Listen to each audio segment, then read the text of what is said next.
தம்மை தமர்களென புத்தெழிற் புகுந்து நோக்கி புண்ணிய மைப்புலவர் தம்மை தமர்களென புத்தெழற் புகுந்து நோக்கி எண்ணுதலால் கண்ணே மயார் இவர்களென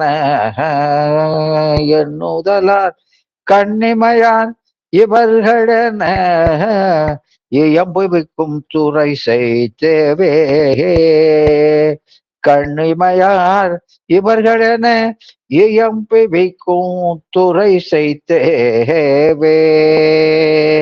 திருச்சிற்றம்பலம். அடியார் பெருமக்களே, நாம் கடந்த வகுப்பிலே இந்த உண்மை விளக்கம் என்ற ஞான சாத்திரத்திலே 6 தத்துவங்கள் ஏது என்ற அந்த முதற் கேள்வி அது மாயையை பற்றியது. அந்த மாயையைத்தான் பெரிய கிரௌஞ்ச மலையாக கந்தபுராண ஆசிரியர் சொல்லுவார். அவர் அந்த மாயையை சொல்லும் இடத்து வான்திகள் தலை என்பார், கடற்கரிய தலை என்பார். எனவே அந்த மாயையினுடைய காரியங்களை பற்றிய செய்திகளும் இப்படி மிக பலவாய் கடத்தற்கு அரியதாய் மிக நுட்பமாகத்தான் ஆகமங்களிலே சொல்லப்படுகின்றன. எனவே இந்த மாயா காரியங்கள்ல நமக்கு அதை 3 பிரிவா பிரிச்சிருக்கிறாங்க. ஒரு பிரிவு அது சுத்த மாயையினுடைய காரியங்கள் என்று சொல்லப்படுகிறது. அந்த சுத்தமாயா காரியங்கள் அந்த சிவபெருமானாலே நேரடியாக தோற்றுவிக்கப்படுகிறது. சாத் சிருஷ்டி என்கிறோம். அவன் அந்த சுத்தமாயா புவனத்தை அவன் நேரடியாக காரியப்படுத்துகிறான். அப்போ இந்த நாத தத்துவம், விந்து தத்துவம், சதாசிவம், மகேஸ்வரம், சுத்த வித்தை என்ற இந்த 5 தத்துவங்களும் அவனுடைய ஞானாசக்தி கிரியாசக்திகளை வெவ்வேறு விதமாக செலுத்துவதனால் அந்த சுத்த மாயையிலிருந்து விருத்தியாக அவைகள் உற்பத்தி ஆகின்றன. எனவே அவன் அந்த ஞானாசக்தியை பொதுமையில அந்த சுத்த மாயையில செலுத்தும் பொழுது அதிலிருந்து அந்த நாத தத்துவம் தோன்றுவதாகவும், அதுக்கப்புறம் அவனுடைய கிரியாசக்தியை பொதுமையில செலுத்தும் பொழுது, சங்கல்பிக்கும் பொழுது அங்கிருந்து தோன்றுவது விந்து தத்துவம் என்றும், அப்புறம் இந்த ஞானாசக்தியும் கிரியாசக்தியையும் சமமாக பயன்படுத்த போது அதிலிருந்து தோன்றுவதுதான் இந்த சதாசிவ தத்துவம் என்றும், அப்புறம் அந்த சிறப்பு வகையாலே அந்த ஞானாசக்தியை குறைவாகவும் கிரியாசக்தி அதிகமாகவும் அவன் சுத்தமாயையில பயன்படுத்தும் பொழுது தோன்றுகிற தத்துவம் மகேஸ்வர தத்துவம் என்றும், அப்புறம் ஞானாசக்தியை அதிகமாகவும் கிரியாசக்தியை குறைவும் அவன் பயன்படுத்தும் போது தோன்றுகிற தத்துவம் இந்த சுத்த வித்தை என்றும் அங்கே நாம பார்த்தோம். இவையெல்லாம் இந்த இதிலிருந்து அனந்த தேவரை அவர் பிரேரித்து அசுத்த மாயையை கலக்கி அதிலிருந்து முதல்ல ஒரு 7 தத்துவங்களையும், அதுக்கப்புறம் அந்த அனந்த தேவர் ஸ்ரீகண்ட பரமேஸ்வரரை பிரேரிக்க அவர் மூலமாக அந்த கலையிலிருந்து மூலப்பிரகிருதி முதல் அந்த பிருத்வி தத்துவம் வரைக்கு 24 ஆன்ம தத்துவங்களும் படைக்கப்படுகிறது.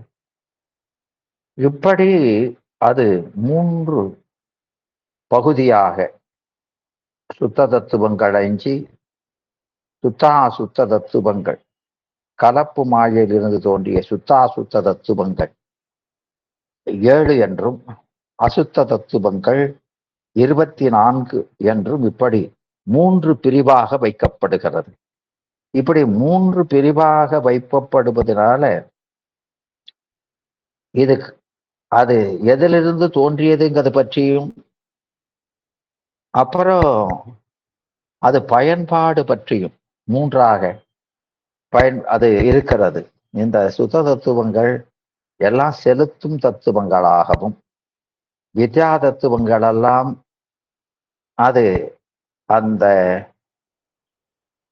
நுகர்வோனை விளக்கக்கூடிய கருவிகளாகவும், அந்த 24 ஆன்ம தத்துவங்கள் போக்கிய ரூபமாக அது நுகர்பொருளை விளக்குகிற தத்துவங்களாகவும், இப்படி அது தொழில்பாடு பற்றியும் 3 வகையாக பிரிக்கப்பட்டிருக்கிறது. அப்போ இந்த பகுதிகளெல்லாம் விளக்க வந்த ஆசிரியர் இந்த தனு கரண புவன போகங்களுக்கு முதல் காரணமாய் உள்ளது சூனியம் அன்று என்றும், அது பரமாணு அன்று என்றும், மூலப்பிரகிருதி அதுவும் அதற்கு முதல் காரணம் அல்ல என்றும், பிரம்மமும் அன்று, அத்வைதிகள் கூறுவது போல பிரம்மத்தின் வேறுபடு தோற்றமும் அன்று என பிற மதங்களெல்லாம் மறுக்கப்பட்டு இந்த முதற்காரண முடிவு என சித்தாந்தம் கூறப்படுகிறது. இங்கு நாம் நினைவிற்கொள்ள வேண்டிய ஒரு கருத்து. எனவே மாயை என்னும் அருவமாகிய எங்கும் நிறைந்த பல வகை பொருள்களாகவும் வெளிப்படக்கூடிய ஆற்றல் மன கண்மங்களோடு விரவி நிற்பதும், விரவாது இறைவனது திருவருள் நேராக இடங்கொள்வதற்கு உரித்தாவதும் என 2 வகைப்படும் என்பதும், அவை முறையே அசுத்தமாயை சுத்தமாயை என பெயர் பெறும் என்பதும், இவை முறையே நம் உடம்பில் உள்ள தசை மண்டலமும் நரம்பு மண்டலமும் போன்றவை என கொள்ளலாம். தசைகள் சுருங்க, விரிவுகள் நரம்புகளின் செயலால் ஆவன. நரம்புகள் முடிவிடமாகிய தலையை உயிர் முதன்மையாக இடங்கொண்டு ஏனைய உறுப்புகளை இயக்குகின்றது. இதுபோல முதற்பொருள் சுத்தமாயி நேரே இடங்கொண்டு அசுத்தமாயி இயக்கிறது என்று கருத்து. இச்சமயத்தில் கூறும் முதல் காரண முடிவிலும் தத்துவங்களின் வகைகளினும் அமைந்துள்ளது. இந்த சுத்தமாயையினுடைய காரியங்களாக சொல் எனவும் பொருள் எனவும் அது 2 வகைப்பட்டிருக்கிறது.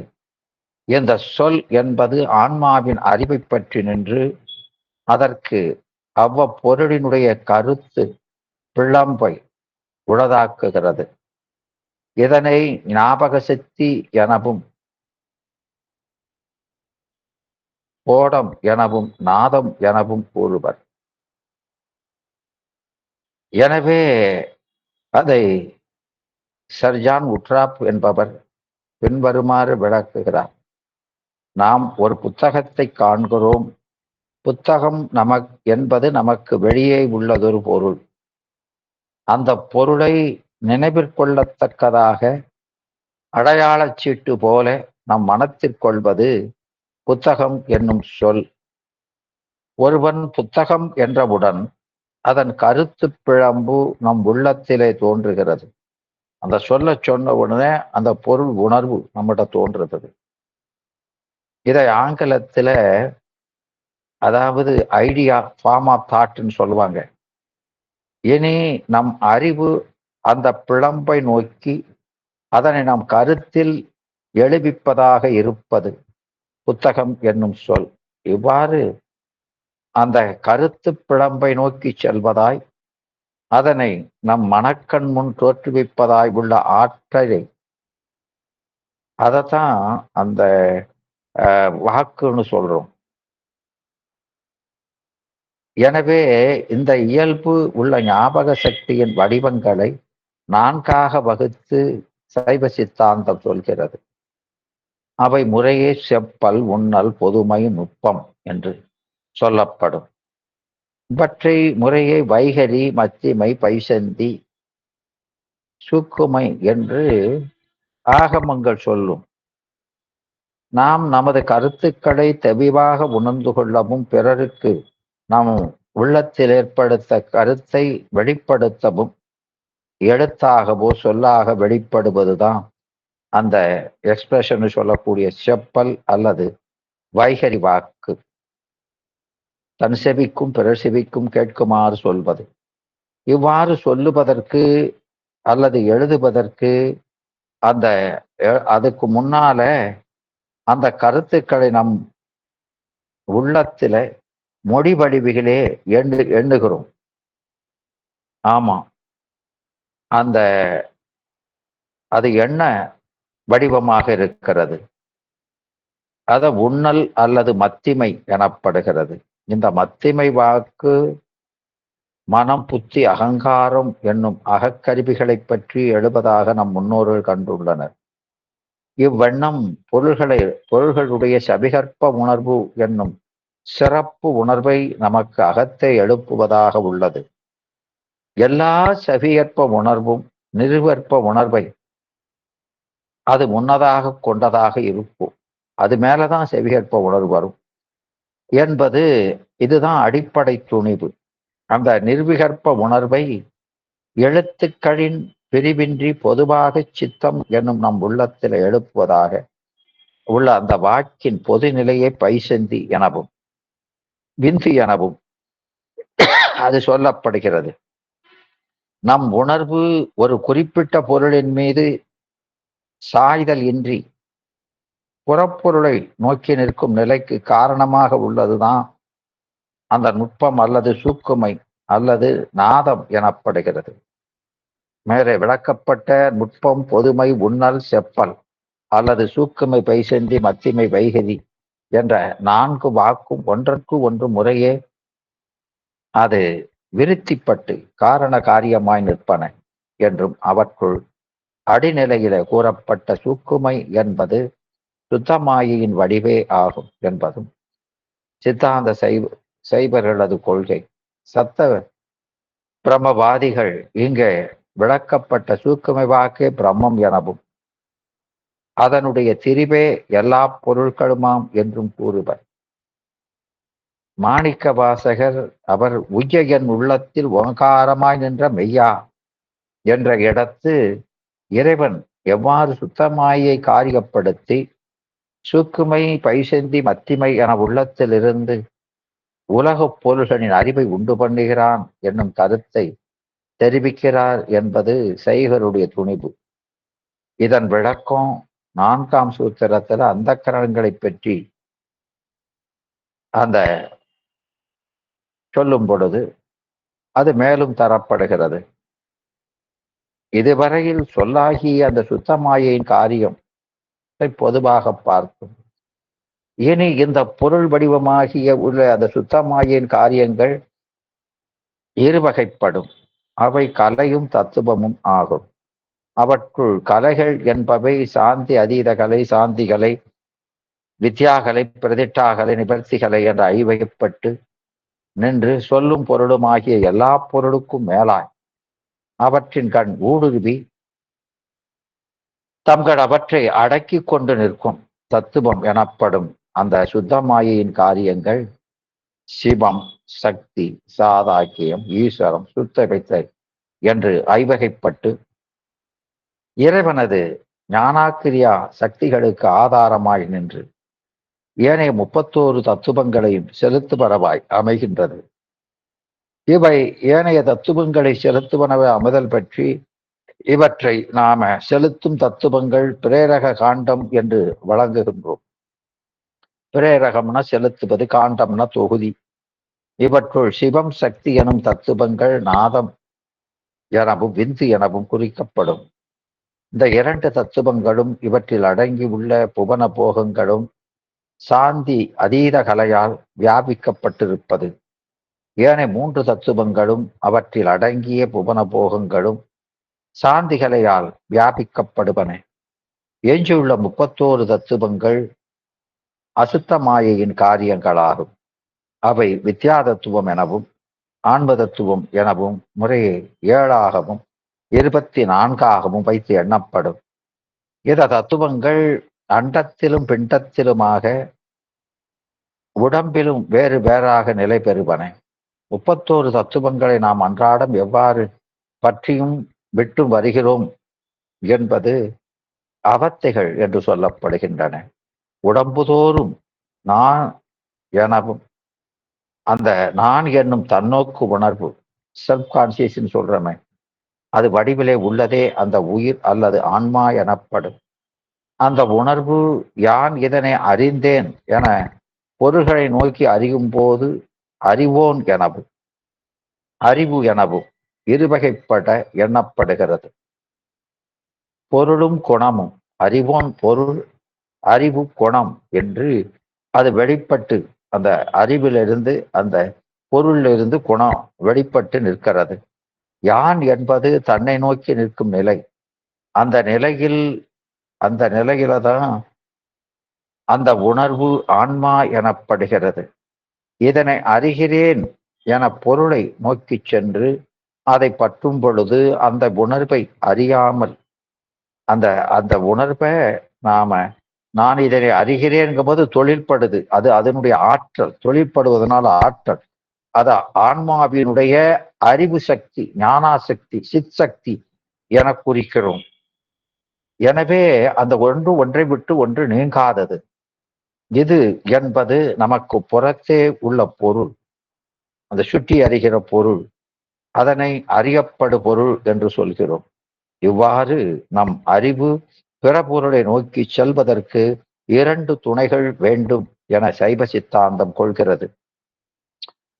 ஒன்று, அது மேலான அந்த சுத்தமாயின் காரியங்கள் என கூறப்பட்ட அந்த சூக்குமை பைசந்தி மத்திமை வைகரி எனப்பட்ட வாக்குகள். மற்றொன்று, அந்த வாக்குகளுக்கு பற்றுக்கோடாக உள்ள தத்துவங்கள். ஆன்ம உணர்வை எப்பொழுதும் உடன் நின்று விளக்குவது முதல்வன் திருவருள்தான்.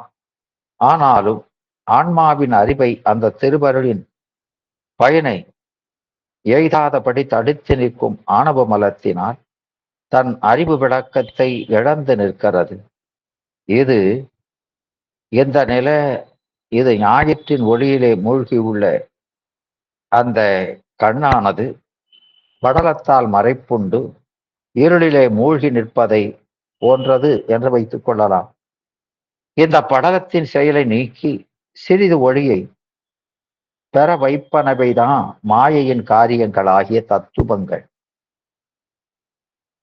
எனவே அது ஏகதேச பொருளை அறிகின்ற அறிவை தருகிறது. அவற்றுள் அசுத்த மாயையில் முதல் தத்துவமாக ஆன்மாவை கூடி அதன் ஆற்றலை பொதுவாக விளக்குவது அந்த காரிய மாயையாகும். இந்த காரிய மாயையை ஆகமங்களில் காரண சரீரம் எனவும் உபநிடத வழக்கில ஆனந்தமய கோஷம் எனவும் கூறப்படுகிறது. எனவே அந்த வேதத்துல சொல்ற வழக்கு ஒண்ணு, ஆகமங்கள்ல சொல்ற வழக்கு ஒண்ணு. எனவே ஆகமங்கள்ல காரண சரீரமாக சொல்கிறோம், உபனிஷத்து வேதத்துல கோஷமாக சொல்கிறோம். இனி இந்த மாயையை நின்று காலம், நியதி, கலை என்ற 3 தத்துவங்கள் அது அனந்தேஸ்வரராலே காரியப்படுத்தப்படுகின்றன. இவையெல்லாம் இங்க ஏகதேச பரிணாமப்பட்டு வருபவை.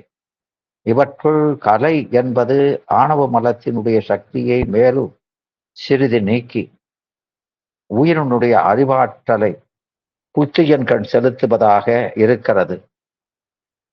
எனவே கழிப்பது கலை எனவும் கழித்தல் என்று சொல் நீக்குதல் செலுத்துதல் என்ற 2 பொருளை உடையது எனவும் சிவஞான முனிவர் இங்க அதை உணர்த்துகிறார். இங்கனம் ஆன்மாவினுடைய அறிவாற்றல் வெளிப்பட்டு எழும் பொழுதுதான் அதன் செயல்களை காலம் என்னும் தத்துவம் வரையறைப்படுத்துகிறது. நியதி என்பது அந்த அறிவை அந்த உயிர் செய்த வினைக்கு ஏற்றபடி நியமித்து நடத்துவதாக இருக்கிறது. எனவே இந்த காலமும் நியதியும் இந்த கலை வித்தை அராகம் என்ற இந்த ஆன்மாவினுடைய இந்த மூன்றுக்கு மட்டுமல்ல, இந்த ஆன்மாக்கள் எந்த வினையை நுகர்ந்தாலும் அதற்கு துணை காரணமாக நிற்கிறது இந்த காலம் நியதியும். இனி அந்த கலையினின்று வித்தையும், அது அப்போ அந்த கலை கழித்தலும் செலுத்துதலும்னு சொல்றோம். எனவே அது அந்த ஆணவ மல மறைப்ப பெர்மனண்டா நீக்கலை.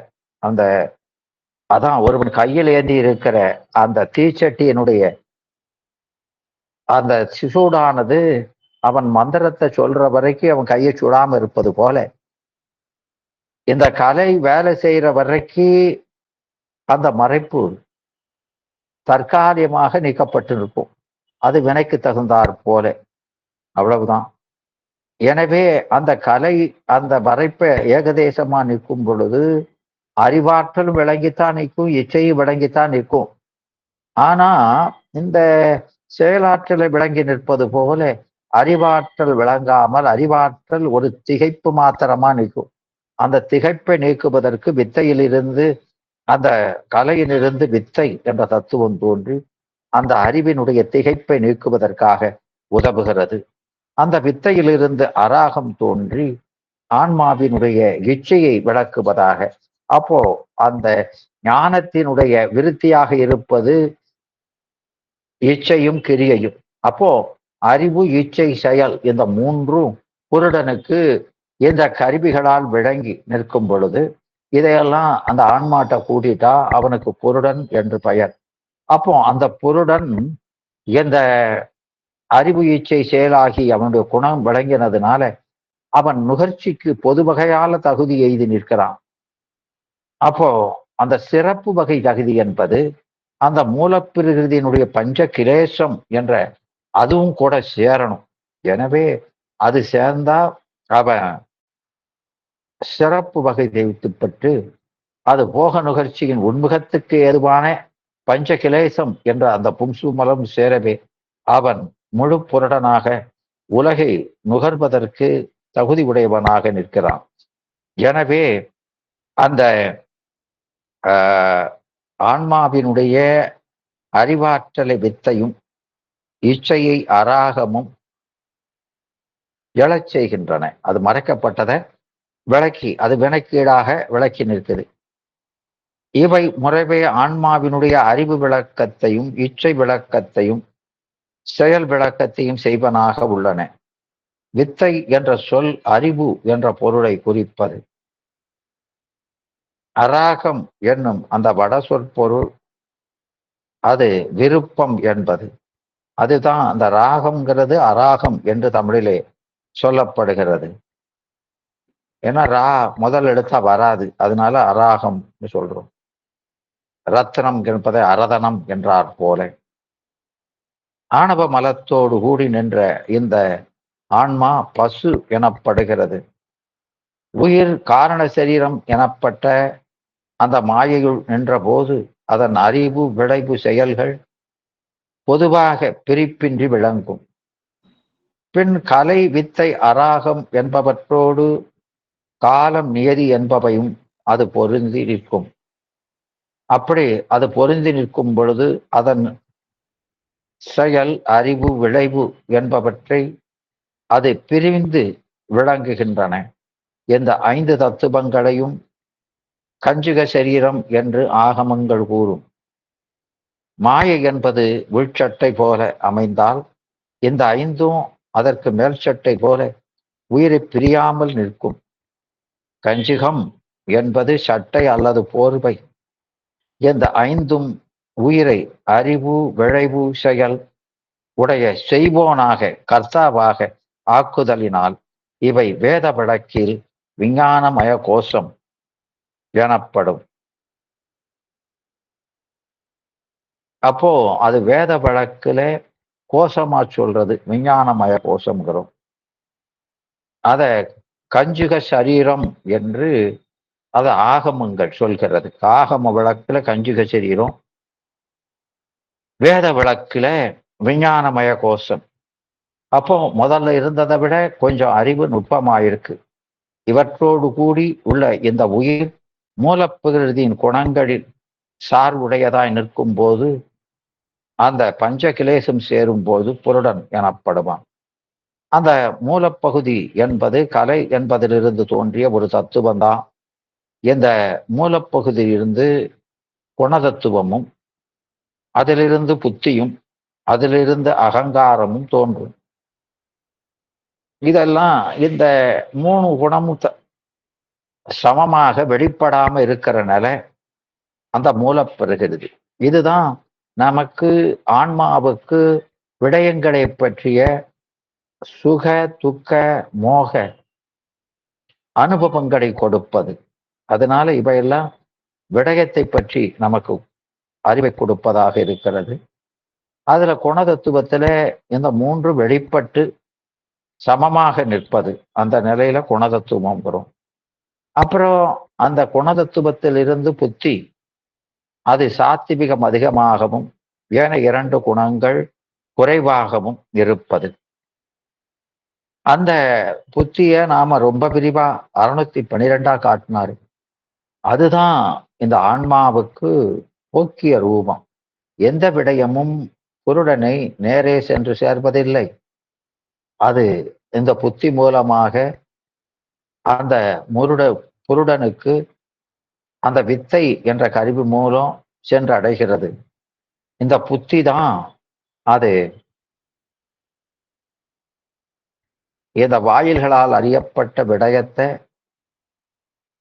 சபிகற்பமாக பெயர், சாதி, குணம், தொழில், உடைமை என்று பிரித்து, அப்புறம் புண்ணிய பாவத்துக்கு தகுந்தாற் போல அது நியதியால் செலுத்தப்பட்டு அது சாத்விக ரூபமாகவோ அல்லது ராசத ரூபமாகவோ அல்லது தாமச ரூபமாகவோ நின்று இந்த ஆன்மாவுக்கு அந்த விடயத்தை பற்றிய ஒரு அனுபவ தன்வேதனை காட்சின்னு சொல்றோமே, அது நிகழ்வதற்கு காரணமாக நிற்கிறது. எனவே இந்த புருடன் தான் ஆன்மாவுக்கு நேரடி போக்கிய ரூபம். விடயங்கள் நேரே ஆன்மாவுக்கு அனுபவம் ஆவதில்லை. அப்போ பொது காட்சியெல்லாம் நேரா போகுதேன்னு கேட்கப்படாது. பொது காட்சி, ஐயக்காட்சி எல்லாம் ஆன்மாட்ட போனாலும் அது அனுபவமாக வருவதில்லை. வேறு செய்தி மாத்திரமா இருக்கு. எப்போ அது சபிகற்பமாக வந்து இந்த ஆன்மாவுக்கு அது சாத்விக ராசத தாமசமாக சொன்று சேர்கிறதோ அப்பந்தான் அதுக்கு அனுபவம். அதுல அழுந்தும் போதுதான் அனுபவம். அது வரைக்கும் வெறும் செய்தி மாத்திரையா இருப்பது. அதனால இந்த புத்தி அதுதான் ரொம்ப முக்கியமான ஒரு கருவியாக சொல்லப்படுகிறது. அந்த புத்தியிலிருந்து அகங்காரம் தோன்றும். அகங்காரம் அது நமக்கு ஒரு விடயத்தை நுகரும் பொழுது நான் எனது என்ற அந்த உணர்வு யானுள்ளது பிறரொருவர் இணையொப்பார் இந்த புவியில் இல்லை எனும் இயல்பாய் நிற்பது. அது இந்த வாயுக்களை இயக்குவதற்கும் கருவியாக நிற்பது. இது இல்லைன்னா ஆன்மாவுக்கு தான் நுகர்கிறோம் அப்படிங்கிற அந்த ஒரு உணர்வே ஏற்படாது. ஏன்னா இந்த கருவிகளை எல்லாம் நாம செலுத்த முடியாது. எந்த கருவியுமே நம்முடைய கட்டுப்பாட்டுல இல்லை. எல்லாம் சிவபெருமானுடைய கட்டுப்பாட்டுல தான் இருக்குது. ஏன் அப்படி வச்சிருக்கிறான் அப்படின்னா, நாம எதை நுகரணும், எப்ப நுகரணும், எவ்வளவு நுகரணும் அப்படிங்கிறதே நமக்கு தெரியாது. அதான் அறிவானும் தானேங்க. எதை நாம நுகர்ந்து எந்த அறிவை பெறணுங்கிறது கூட அந்த வகுத்தானாகிய பெருமானுக்குத்தான் தெரியும். அதனாலதான் அவன் அந்த கருவிகளை நம்முடைய தகுதிக்கு ஏற்ப, வினைக்கு ஏற்ப அந்த கருவிகளை அந்த கருவிகளுடைய செயல்பாட்டை அமைத்து நமக்கு அந்த அறிவு விளக்கத்தையும் அனுபவத்தையும் ஏற்படுத்துகிறான். எனவே அப்போ இது அவன் கருவிகளை எல்லாம் அவன் தான் செலுத்துறான். அவனுக்கு கீழே அவன் அதிதெய்வங்கள் வச்சிருக்கிறான். அந்த அதிதெய்வங்களும் அவைகளே தான் அந்த கருவிகளை செலுத்த மாட்டான். ஏன்னா இந்த கருவிகளை செலுத்தணும், இல்ல ஆன்மாவை செலுத்தணும், ஆன்மாவை அறிந்து அதற்கு தகுந்தாப்புல இந்த கருவிகளை செலுத்தணும் அப்படின்னா ஆன்மாவுக்குள்ளவும் இந்த கருவிகளாகிய பாசத்துக்குள்ளவும் அதை செலுத்துபவன் கலந்திருக்க வேண்டும். அப்படி எல்லா பொருளிலும் உள்ளும் வெளியும் கலந்திருப்பவன் சிவபெருமான் ஒருவனே தான். அப்போ இந்த அதிதெய்வங்கள் எல்லாம் ஒவ்வொரு தத்துவத்துக்கும் சொல்லி இருக்குதே அப்படின்னு சொன்னா அவர்களெல்லாம் இந்த பிரளயாகலர் விஞ்ஞானகல வர்க்கத்தை சேர்ந்தவர்கள். அவர்களுக்கு அந்த அதிதெய்வங்களாக்கி அவருடைய முத்தியை அவன் நமக்கு உபகாரம் செய்வது மாதிரி அப்படி செய்வதனால அவருடைய முத்தியை கொஞ்சம் சீக்கிரமா எளிதாக்குகிறான். அவன் அதிதெய்வமாக அவற்றை வைத்திருந்தாலும் அவைகளால் அதை செய்ய முடியாது. அவனுடைய சிக்ஷக்தி தான் உள்ள இருந்து செய்ய முடியும். ஏன்னா அவர்கள் இறைவனோ எந்த ஆன்மாவா இருந்தாலும் சரிதான், அது விஞ்ஞான கலர் ஆன்மாவா இருந்தாலும் சரிதான், அது இறைவனோடு கலப்பதற்கு மட்டும்தான் உரிமை இருக்கிறதே தவிர மற்ற ஆன்மாக்களோடோ அல்லது எல்லா மாயா பொருள்களோடோ கலப்பதற்கு அதுக்கு உரிமை இல்லை. எனவே அவர்கள் ஒரு காலம் இந்த ஐந்தொழிலை செய்ய முடியாது. எனவே பெருமானுடைய சிற்சக்தி தான் அதுல இருந்து செய்யும். அப்போ இவங்களெல்லாம் எதுக்குன்னா அவங்க பண்ணின அந்த புண்ணியத்தின் காரணமாக அவர்களுக்கு வீடை எளிதாக்குவதற்கு அவன் நம்ம மூலமா, அதாவது சின்ன குழந்தை கையில ரூபாயை கொடுத்து நாம உண்டியல்ல போட சொல்ற மாதிரி. ஏன்னா அந்த புண்ணியம் அந்த குழந்தைக்கு போகணுங்கிற மாதிரிதான். அது போலத்தான் இறைவன் இவர்கள் மூலமாக அந்த குன்றையூர் கடார் மூலமாக சுந்தரமூர்த்தி சுவாமிகளுக்கு அந்த நெற்குபையை கொடுத்தது போலத்தான் இறைவன் இவர்கள் மூலமாக நமக்கு அறிவு விலைக்கு அந்த புண்ணிய பலனை அவர்களுக்கு கொடுக்கிற பெரும் கருணையாளர்.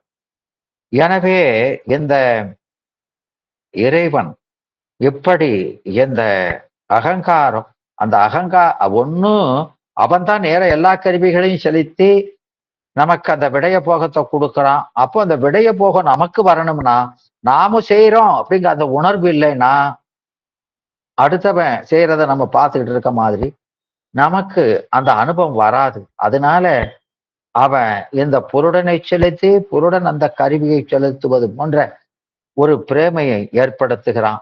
அப்படி ஏற்படுத்துவதனால அந்த புருடனானவன் தானே செலுத்தி கருவிகளை செலுத்தி விடயங்களை தாமே அறிந்ததாக எண்ணிக்கொள்கிறான். அப்போ அதனாலதான் அவனுக்கு அது போகமாகுது. எனவே இறைவன் அவன் கருவியை நேரே இயக்கிக் கொள்கிறான். அதோட இந்த புருடன் மூலமாகவும் இயக்கி அந்த அனுபவத்தையும் இந்த ஆன்மாக்களுக்கு கொடுக்கிறான். அதுதான் அவனுடைய பெரும் கருணை. எனவே அந்த அகங்காரம் என்பது அந்த நான் என்ற உணர்வு முந்தி நிற்பதற்கு அதுதான் காரணமா இருக்குது. நான் நுகர்கிறேன் என்ற அந்த உணர்வு தான் முந்தி நிற்குது. எனவே அந்த அகங்காரமும் அது இந்த நான் என்ற உணர்வை தோற்றுவித்து அது சம்பிரம்பம் என்ற அந்த முயற்சியை இந்த ஆன்மாவுக்கு கொடுப்பது மட்டுமல்லாமல் இது எல்லா வாயுக்களையும் இயக்கி நமக்கு அறிவு விளங்குவதற்கு அது கருவியாக நிற்கிறது. அது மட்டுமல்ல, இந்த அகங்காரம் மூன்றாக பிரிந்து 3 கூறுகளாகி தைசதம், வைகாரிகம், பூதாதி என்று 3 பிரிவாக. அப்போ கூறு அகங்காரத்தின் கூறு 3ஆக கூறா இருக்கிறதெல்லாம் நாம தாத்திபிகத்துல சேர்ப்போம். அதனால இந்த 3 கூறுகளும் தாத்திபத்தில சேர்க்கப்படுவது. அப்படி 3ஆகி அவற்றில் தைசத அகங்காரத்திலிருந்து முதற்கண் மனம் தோன்றுகிறது. அப்போ இந்த மனம் என்பது முதற்கண் தோன்றினாலும் இது ஞான இந்திரியங்களிலே வைத்து எண்ணப்படுவதில்லை. அது அந்த கரணமாக இருக்கிறது. ஏனென்றால் இது உள்ளும் புறமும். ஏன்னா இந்த அறிகறிவுகள் என்பது புறவிடயங்களை மட்டுமே அறிவது. ஆனால் இந்த மனமோ அது இந்த புறவிடயங்களை அறிவதற்கு உடனாய் நிற்குது. அந்த அறிந்ததை அப்படியே உள்ளையும் அகத்திலும் கொண்டு செல்கிறது. எனவே அந்த காக்கையின் வெறி போல அது உள்ளும் புறமும் செயல்படுகின்ற ஒரு ஒற்றனை போல நிற்கிறது இந்த மனம். அது அப்படி உள்ளும் புறமும் செயல்படுவது பற்றியும் அது முக்காலமும் அறிவது பற்றியும் அது அந்த கரணங்களில் வைத்து எண்ணப்படுகிறது. எனவே அந்த அந்த மனம் அதிலிருந்து தைசத அகங்காரத்திலே என அறிந்து பற்றுவது அந்த செயலை செய்வதனால அது பிரகாச ரூபமான அந்த அகங்காரத்திலிருந்து தைசத அகங்காரத்திலிருந்து தோன்றுவதாக அது அமைக்கப்பட்டிருக்கிறது.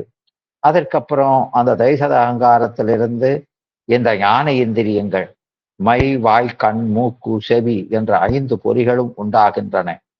இவைகள் இந்த 5 பொறிகளும் நமக்கு பூத குணங்கள், அதுதான் நமக்கு விடயம். அந்த பூத குணங்களாகிய அதாவது ஆகாசத்தின் குணமாகிய சப்தம், காற்றின் குணமாகிய பரிசம், தீயின் குணமாகிய அந்த வெப்பம், ஒளி ஒளி ரூபம், அப்புறம் நீரின் குணமாகிய சுவை, மண்ணின் குணமாகிய மனம், இவற்றையெல்லாம் அறிவதற்கு கருவியாக இந்த அந்த சாத்விக அகங்காரத்திலிருந்து தோன்றிய அந்த கருவிகள் துணையாக நிற்கின்றன.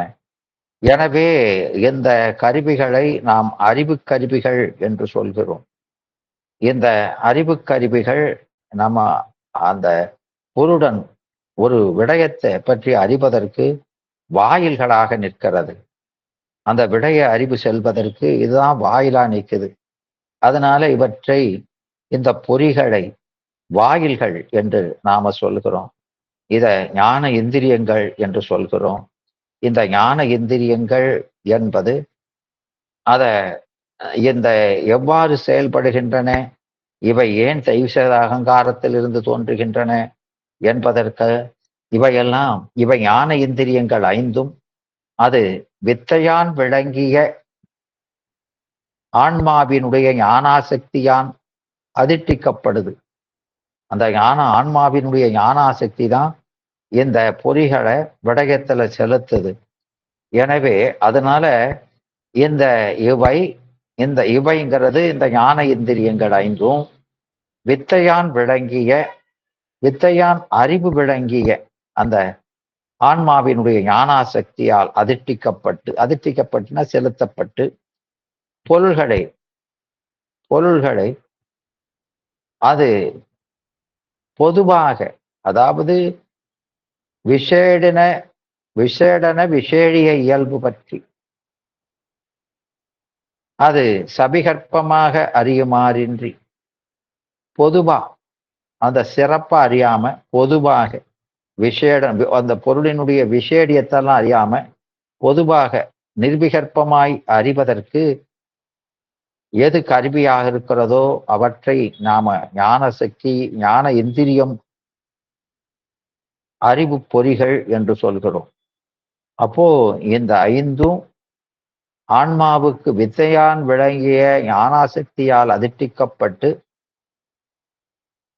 பூத குணங்களை விகற்பமின்றி நிர்விகற்பமாய் பொதுவாய் அறிவதற்கு கருவியாய் நிற்பது என்பது இதற்கு பொருள்.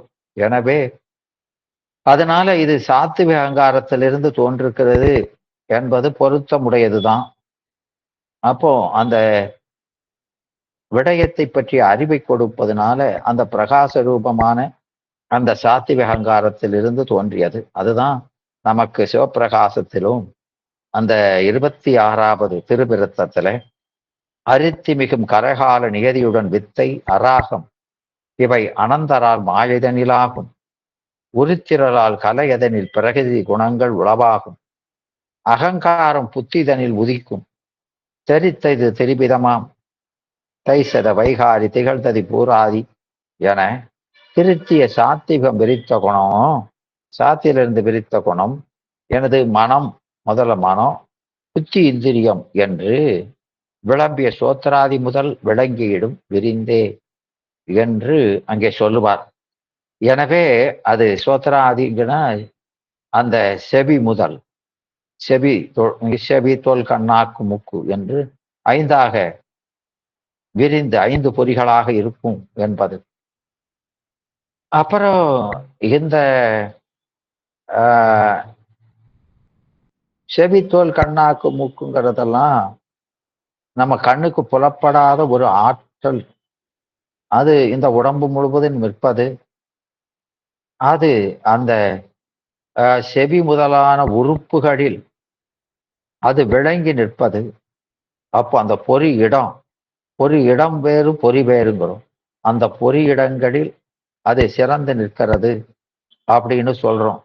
அவற்றுக்கு அந்த பொறிகளுக்கு பற்றுக்கோடாயிருப்பது அந்த சூக்கும பூதம் என்று சொல்லக்கூடிய தன்மாத்திரைகள் என்று. அந்த தன்மாத்திரைகள் இந்த பொறிகளுக்கு ஆதாரமாக இருப்பதோடு மட்டுமல்லாமல் அது அந்த தன்மாத்திரைகள் அந்த பூத குணங்களை விருத்தி செய்து கொடுக்கிறது. அப்படி அது 2 வேலையை செய்யுது. எனவே இப்போ அந்த உறுப்புகளை இப்ப செவிங்கிறோம். இந்த அது அந்த காதுங்கிற உறுப்புல இருக்குதுன்னா அதையே ஏன் பொறின்னு சொல்லக்கூடாது என்று ஒரு கேள்வி எழுகிறது. அது யாரு கேட்கிறார்னா காட்சி அளவை மட்டும் ஒத்துக்கொள்ளக்கூடியவர் இந்த உலகாயதன் முதலியோர் சொல்வாங்க. அந்த செவி முதலிய இடங்களையே அதுதான் இந்திரியம்னு சொல்லுவாங்க. இதுதான் கருவி, இதுக்கு மேல இன்னொரு கருவி என்ன இருக்குது என்று. ஏன்னா அவங்களுக்கு காட்சிக்கு புலப்படாததை ஒத்துக்கிட மாட்டாங்க. அப்போ நாம அதுக்கு என்ன சொல்றோம் அப்படின்னா, செவிடனுக்கும் செவி இருக்குதே, ஆனா சத்தம் கேட்கலையே.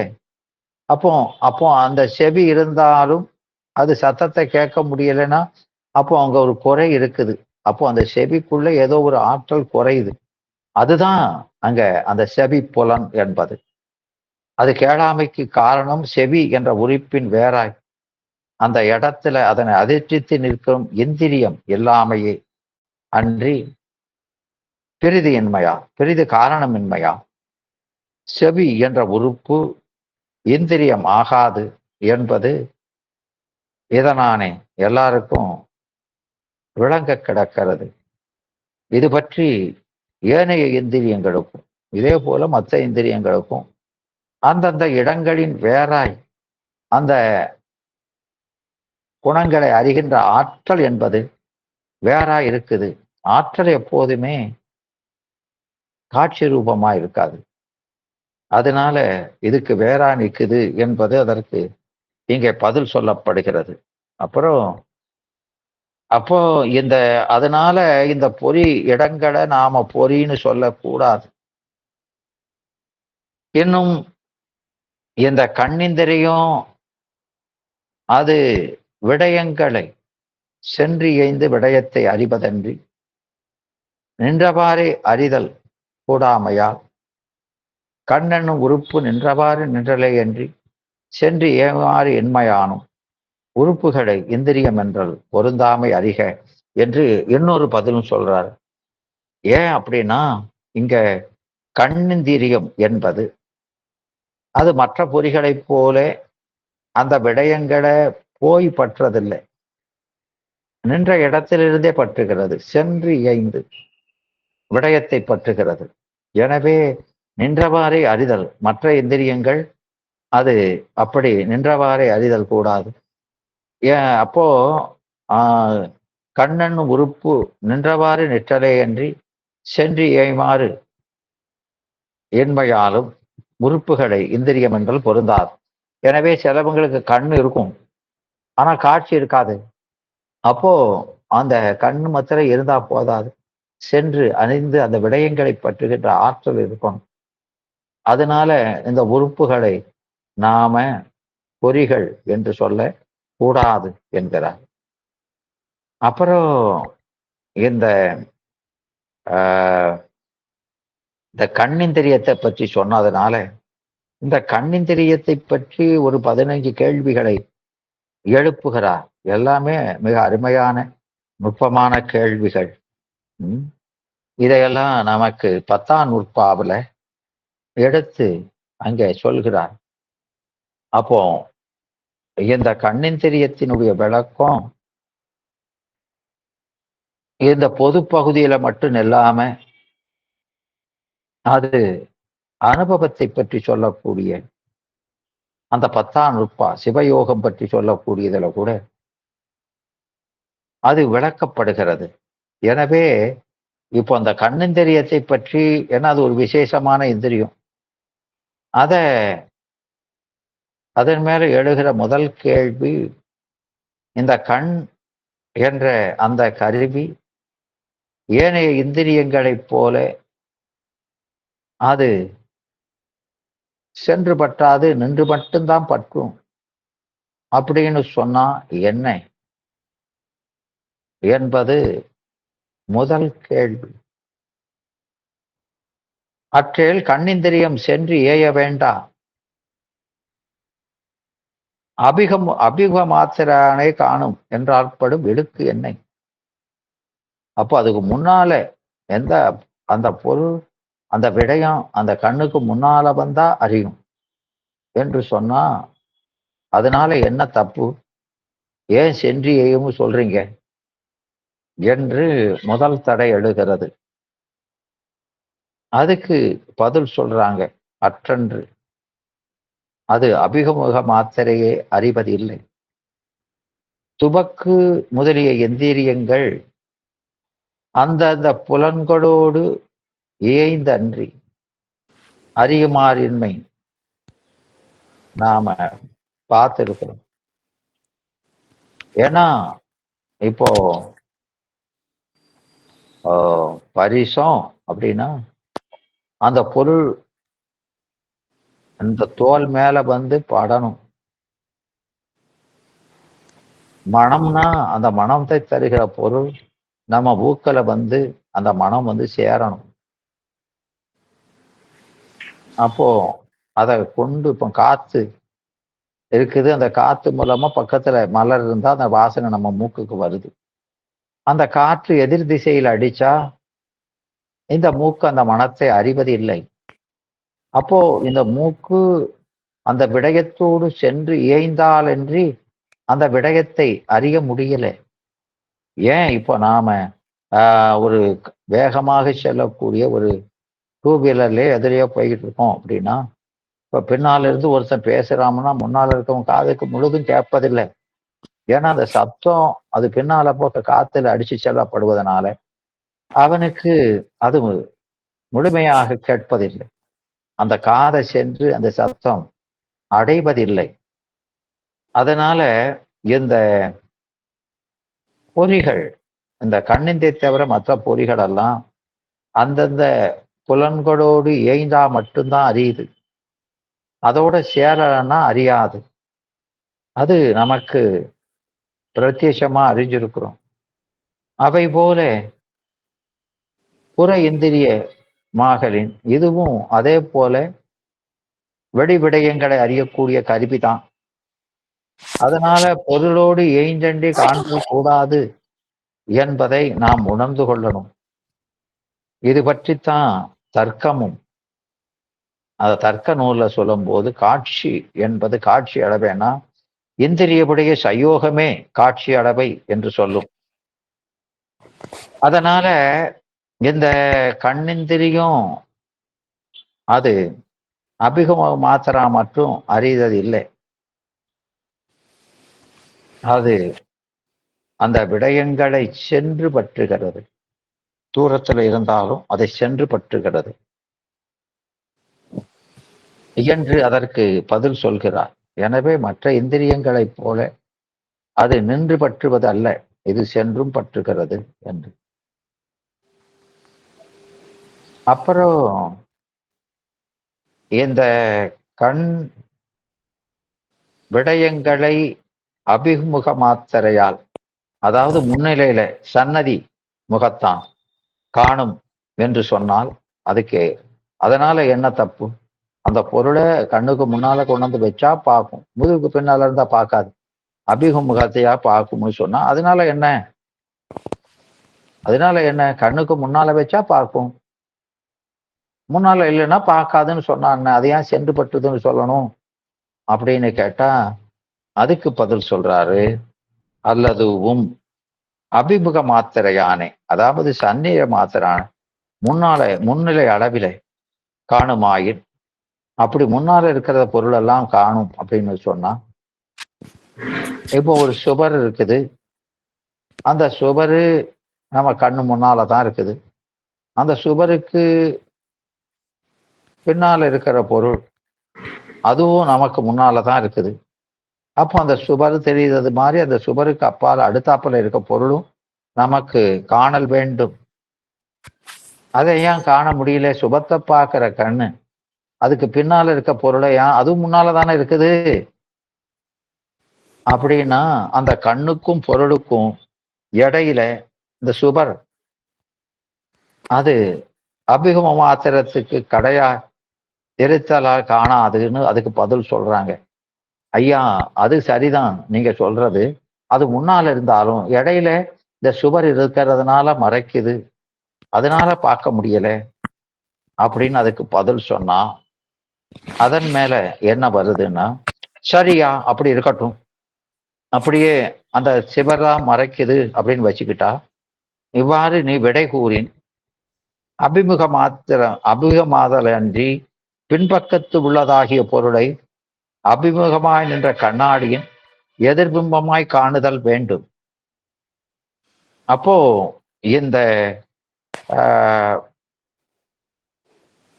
அப்போ அபிமுகமாதல் முன்னால இருக்கு அதெல்லாம் போன பொருளைத்தான் பார்க்கணும்னா, நமக்கு முன்னால வர இல்லாம நமக்கு பின்னால இருக்குது, பின்பக்கத்து இருக்குது, முதுகு பின்னால இருக்குது. அந்த பொருள்களை நமக்கு முன்னால இருக்கிற கண்ணாடியில பார்க்கிறோமே, அது எப்படி முடியுது?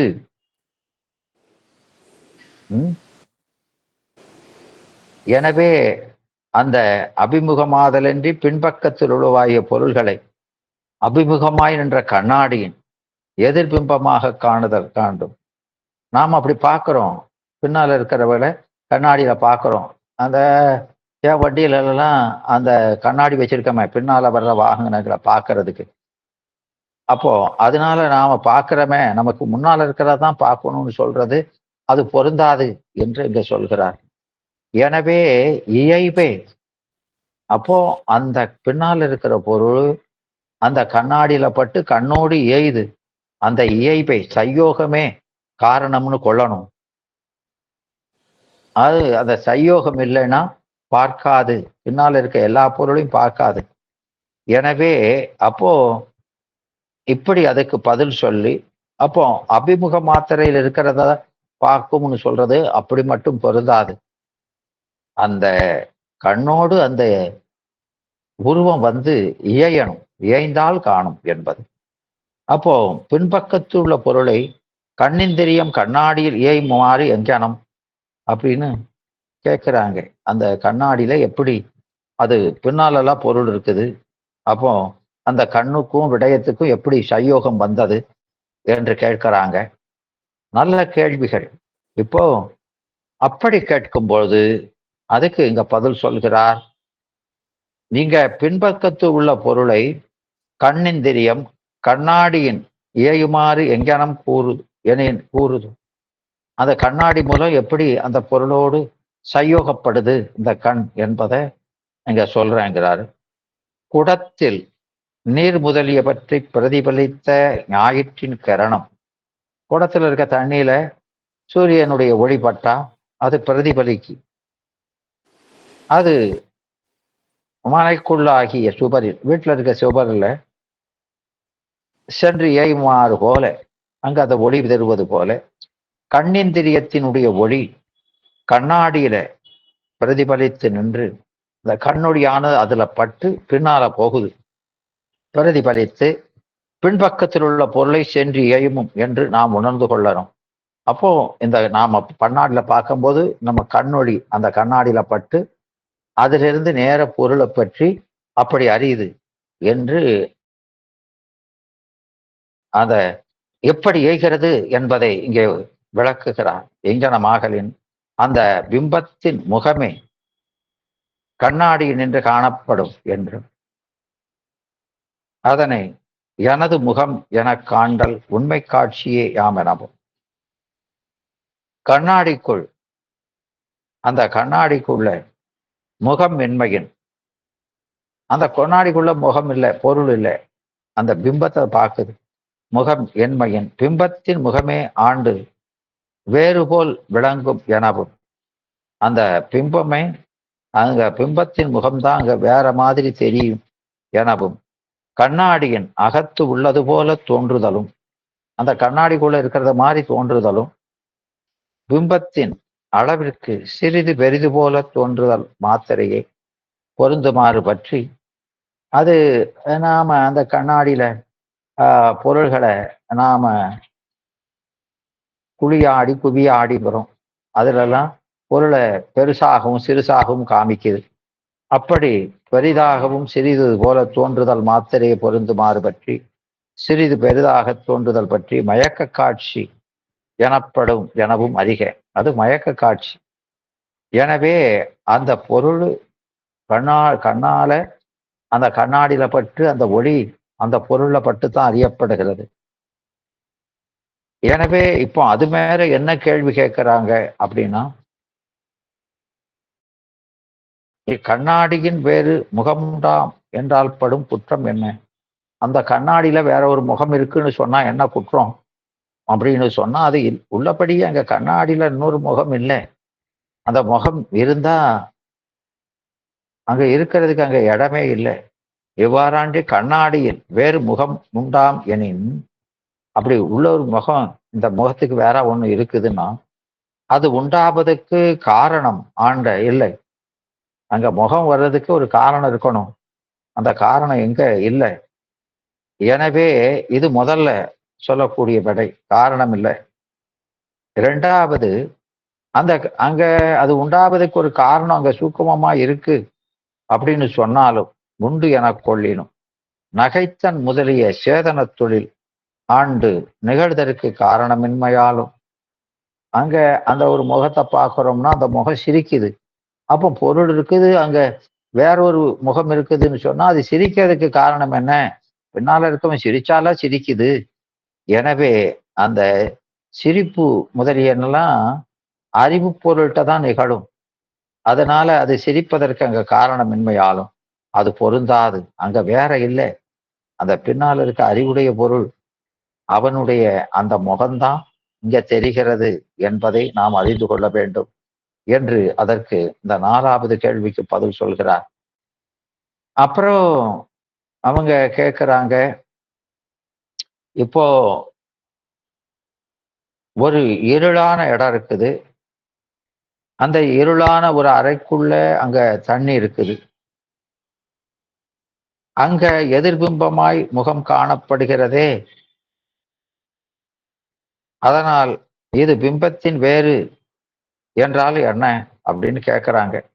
அப்போ ஒரு இருட்டறையில தண்ணி இருக்கு, அந்த தண்ணியிலையும் எதிர்பிம்பமாய் முகம் காணப்படுது, அதனால் இது பிம்பத்தின் வேறு என்னான்னு சொன்னான்னா என்ன அப்படின்னு கேட்குறாங்க. அதுக்கு பதில் சொல்கிறார்.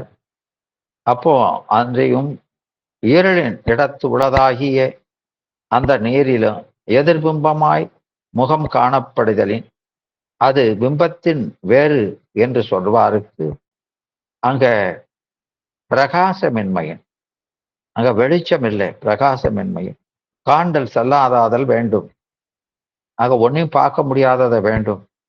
எமக்காயின், எமக்காயின என் கருத்தாவது பிம்பத்துக்கு பிரகாச கூட்டுறவு உண்மையின், அங்க ஒளிப்பொருளினுடைய உதவி அங்க உண்மையின், அதுவே புனலின் கண் அதுபோல தோன்றுதலின் முரடுமான் இல்லை என்க.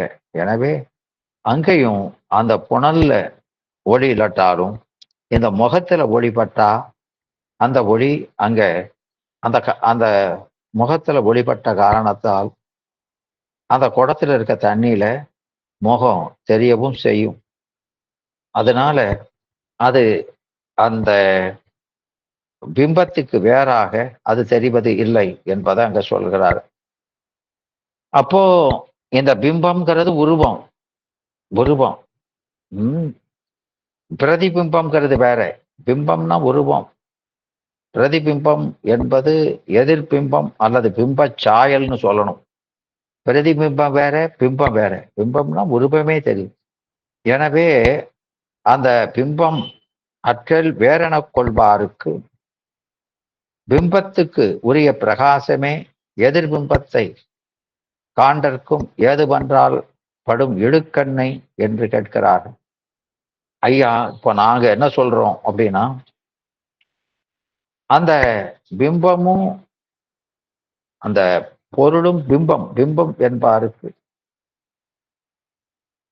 அங்க அந்த பிம்பம் வேறு பொருள் வேறுன்னு வச்சா அப்போ ரெண்டு வேறு வேறுன்னு சொன்னான். அதனால என்ன தப்பு?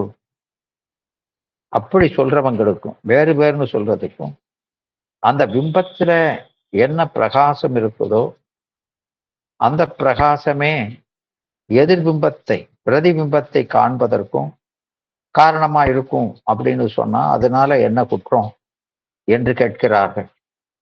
அப்போ அந்த பிம்பத்தில் இருக்கிற பிரகாசம் எதிர்பிம்பத்தை காண்பதற்கும் காரணமா நிற்கும் அப்படின்னு சொன்னா அதனால என்ன குற்றம்னு கேட்டா அப்படி இல்லை. அவ்வவற்றை அவ்வவற்றைனா அது பிம்பத்தையோ அல்லது பிம்பச் சாயலையோ காணணும்னா அவ்வவற்றில் பற்றிய பிரகாசமே காரணம் என்பது யாண்டும் நியமமாக காணப்படுதலாம். அப்போ இந்த பிம்பத்தில் இருக்கிற பிரகாசம் பிரதிபிம்பத்துல பிரகாசமா வராது. எந்த பொருளை எந்த வெளிச்சம் விளக்குதோ அந்த பொருளை மட்டும்தான் நாம பார்க்க முடியும். அந்த பிரகாசத்துக்கு உட்படாத பொருளை நாம பார்க்க முடியாது. ஆமா, ஒரு அறையில வெளிச்சத்துல நின்னா அந்த வெளிச்ச பிரகாசத்தால காண்பிக்கப்பட்ட அவனை பார்க்க முடியும்.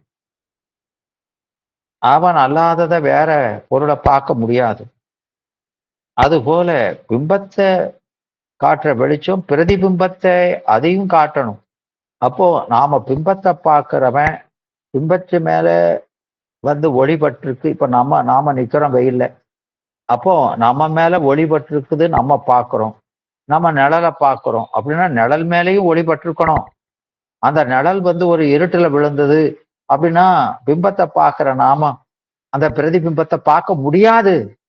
ஏன்னா பிம்பம் வேற பிரதிபிம்பம் வேற. அதை தனியா காட்டணும், இதை தனியா காட்டுறதுக்கு ஒரு பிரகாசம் வேணும். எனவே இந்த வெளிச்சமே அந்த பிரதிபிம்பத்தை காண்பதற்கும் உதவும்னு சொல்ற அந்த கொள்கை பொருந்தாது என்று மறுக்கப்படுகிறது. அது நாமளே பார்த்திருக்கோம். நாம நிக்கிறோம் அப்படின்னா நம்ம மேல வெளிச்சம் போட்டா நாம பார்க்கிறோம்.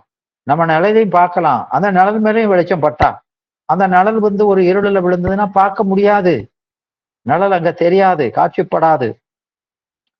அதனால அந்த பதில் அற்றன்று அவ்வவற்றை. அப்போ அவ்வவற்றைங்கிறது பிம்பத்தையோ அல்லது பிரபிம்பத்தையோ காண்டற்கு அவ்வவற்றில் பற்றிய பிரகாசமே காரணம் என்பது எவ்விடத்தும் நியமாக காணப்படுதலால அப்போ இதுல பட்ட வெளிச்சத்தினால அதை பார்க்க முடியாது என்பது அங்க மறுக்கப்பட்டது. இதனாலே புலன் முதலியவற்றின் முகந்தோன்றுதல் மயக்க காட்சி என்பார் மதமும் மறுக்கப்பட்டது. எனவே அந்த முகத்தை பார்க்கறது ஒரு மயக்க காட்சி என்கிறாங்க. அது மயக்கம் இல்லை. முகத்துல அந்த பட்ட வெளிச்சம்தான் அந்த இதுல தெரியுது. அதனால அது மயக்கம் இல்லை. அந்த பிம்பம் வேறு, அந்த பிரதிபிம்பம் வேறுதான். ஆனா பிம்பமும் பொருளும் ரெண்டும் ஒண்ணுதான். இப்ப நம்ம முகம்தான் அந்த கண்ணில் அந்த இதுல தெரியுது. நம்ம முகத்துல பட்ட வெளிச்சம்தான் அந்த பிம்பத்திலையும் அங்க காணப்படுது, நிழல்ல பார்க்கிறோம். எனவே அப்போ இந்த மாயாவாதிகள் சொல்வது போல அந்த சிறு சிறு நீர்நிலைகளை காணப்படுற சூரிய சந்திரர்கள் போல ஆன்மாக்கள் அதாவது அந்த பிரம்மமே வேறு வேறு ஆன்மாக்களாக தோன்றுகிறது, ஜீவான்மாக்களாக தோன்றுகிறது என்று சொன்னா அது பொருந்தாது. ஏன்னா அது வேற இது வேற அல்ல. எனவே அதுதான் இங்க பதில் சொல்றாரு. புலனின்கள் முதலை பெற்று அந்த நீர்ல தோன்றுக முகம் தோன்றுதல் மயக்க காட்சின்னு சொல்றாங்க அவங்க. அது மயக்கம் இல்ல. எனவே அதான் அந்த அத்தியாசவாதம்ங்கிறது. அது இல்ல. இந்த மயக்க காட்சி இல்ல. அது உண்மை காட்சி தான். எனவே என்று மறுக்கப்பட்டது. மயக்க காட்சியும் ஆண்ட பிரகாசம் இல்படி இல்லாத இடத்து நிகழாமையா. அந்த முகத்துல அந்த பொருள் மேல வந்து வெளிச்சம் படலைன்னா அந்த மயக்க காட்சி கூட நிகழாது. அதனால அந்த அப்படி மயக்க காட்சின்னு சொல்றது பொருந்தாது. அந்த பிரகாசம் இருந்தாதான் அந்த மயக்க காட்சியே நிகழும். எனவே திரிந்த இருளினும் கயிற்றை கண்டு பாம்பு என மயங்குதல் வேண்டும் என மொழிக. அப்போ திணிந்த இருளில நாம கயத்தை பார்த்து பாம்புன்னு மயங்குறது இல்லை. அது கயிறா பாம்பானே தெரியாது. என்ன பொருள்னே காட்சி அங்க நிகழாது. எனவே அதனால அந்த மயக்கம் என்பது பொருந்தாது என்று சொல்கிறார். எனவே அவங்க மதமும் சேர்த்து மறுக்கப்பட்டது. எனவே பிம்பமோ பிரதிபிம்பமோ அதுவே விளக்குவதற்கு அது மேல கண்டிப்பா அதை விளக்குகிற ஒளி என்ற பிரகாசம் என்பது ஒன்று பட்டாலன்றி நாம் பார்க்க முடியாது என்பதை இங்க விளக்கி, அப்புறம் 7வது கேள்வியாக கேட்கிறாரு. இப்போ நாம கண்ணானது பிம்பங்களை எதிர்முகமாக காணுமாயின், ஆமா எதிர்முகமா நாம் அந்த கண்ணாடியில பார்த்து பொருளின் இருப்பின் சேய்மை அண்மைகளை அறிவது எவ்வாறு என்று சொல்கிறது. இப்போ கண்ணு அந்த எதிர்பிம்பமாக அந்த பொருளை பார்க்குதுன்னா அது தூரத்தில் இருக்குது பக்கத்தில் இருக்குது என்று அந்த அறிவு நமக்கு வருது. அது எப்படி என்று கேட்கிறார். அதுக்கு பதில் சொல்றாரு. என்னும் கண்ணிந்திரியம் சென்றி ஐந்து காண்டலன்றி எதிர்முக மாத்திரையானே காணுமாயின் ஆண்டு அவ்விடத்து அதற்கு விசேட தனிச்சிறப்பு இன்மையின், அந்த கண்ணுக்கு தனி சிறப்பு இல்லை.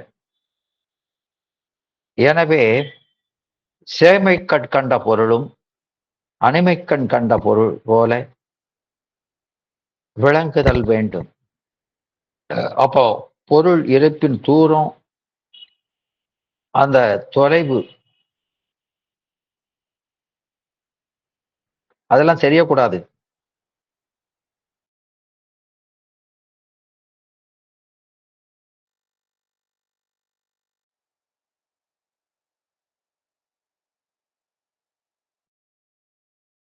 அதுல படுற பொருள்கள் எல்லாம் எல்லாரும் ஒன்று போல தான் தெரியணும். அதை தூரத்தில் நிற்கவும் பக்கத்தில் நிற்கவும் வேறுபாடு இருக்காது.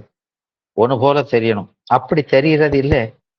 கண்ணு ஒரு வெளித்திரையில நமக்கு அந்த பொருள் முன்னால் இருக்கிற பொருள் விழுந்தது அப்படின்னா அது ஒரு போட்டோ ஃபிலிம்ல இருக்கிற மாதிரி தான். அதுல அந்த 3 டைமென்ஷன் இருக்காது. தூரம் பக்கம் அப்படிங்கிறதெல்லாம் அறிய முடியாது. எல்லாமே ஒன்று போல தெரியணும். ஆனா அப்படி இல்லை. நாம அந்த ரியர் வியூ கிளாஸ்ல பார்த்தோம்னா பின்னால வர்றது தூரத்துல வருதா பக்கத்துல வருதான்னு அதை பார்த்து தான் நாம கணிக்கிறோம்.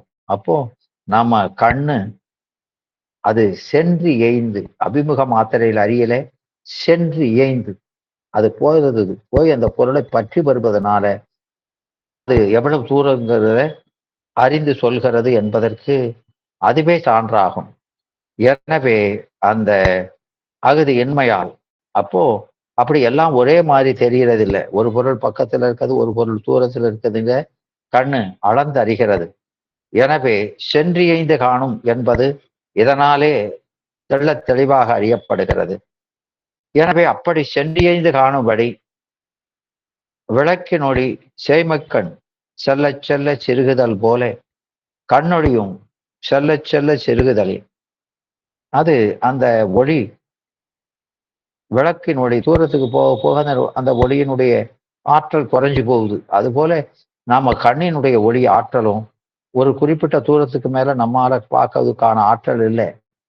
ஆனா அதே மாதிரி வெவ்வேறு இப்ப கருடன் முதலிய பறவைகளுக்கு அதனுடைய காணுகின்ற காட்சி திறன், அந்த தூரம் ரொம்ப தூரத்தில் இருந்தாலும் அதுக்கு தெளிவா தெரியுது.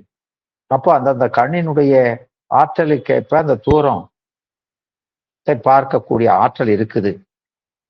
அங்கே நாம் காண்டல் பொருந்துமாறு அறிக என்கிறார். எனவே அது சென்றியேந்து தான் அறியுது. அதனால தூரத்தில் இருக்க பொருள் போக போக நமக்கு காட்சி தெளிவா தெரிவதில்லை. அப்போ அபிமுகமா தெரியுதுன்னா எல்லாம் ஒண்ணு போல தெரியணும். பக்கத்துல இருக்கிறது தெளிவாகவும், தூரத்தில் இருக்கிறது ஏன் மங்கலா தெரியுது? ஏன்னா அந்த ஒளி அங்க தூரத்துல போய் பற்றி வருவதனால, அங்க தூரத்துல போக போக அந்த ஒளியினுடைய பிரகாசம் குறைவது பற்றி, அந்த பொருளை பற்றிய அறிவு பிரகாசமில்லாது தெரிகிறது. அப்போ சென்று ஏந்து அறியும் என்பதற்கு இதுவும் ஒரு காரணம் என்று அங்கே அந்த அந்த கண் சென்று ஏந்து பற்றுகிறதுங்கிறதுக்கு காரணமா சொல்றாரு. அப்புறம் அடுத்தாப்புல இங்க இன்னொரு கேள்வியை கேட்கிறார். அதாவது இந்த கண்ணிந்திரியம் வந்து அது எதிர்முகமாத்தனையா, அது முன்னால கொண்டு வந்து வச்சா அன்றி சென்று ஏய்ந்து காண்பதாயின், அது சென்று ஏய்ந்து தான் பார்க்குது அப்படின்னு நீங்க சொல்றீங்க. சரியா வச்சுக்கிடும். அப்படியே அது சென்று ஏய்ந்து பார்க்கும் அப்படின்னு வச்சுக்கிட்டா, இப்போ மரத்தின் நுனி கொம்பினையும், ஒரு மரத்துல இருக்க உச்சி கொம்பு அதையும் அதுக்குல இருந்து ரொம்ப தூரத்துல இருக்கு எது சந்திரனை, அத ரெண்டையும் சேர்த்து காணுதோம். ஒருங்கு காண்டலும்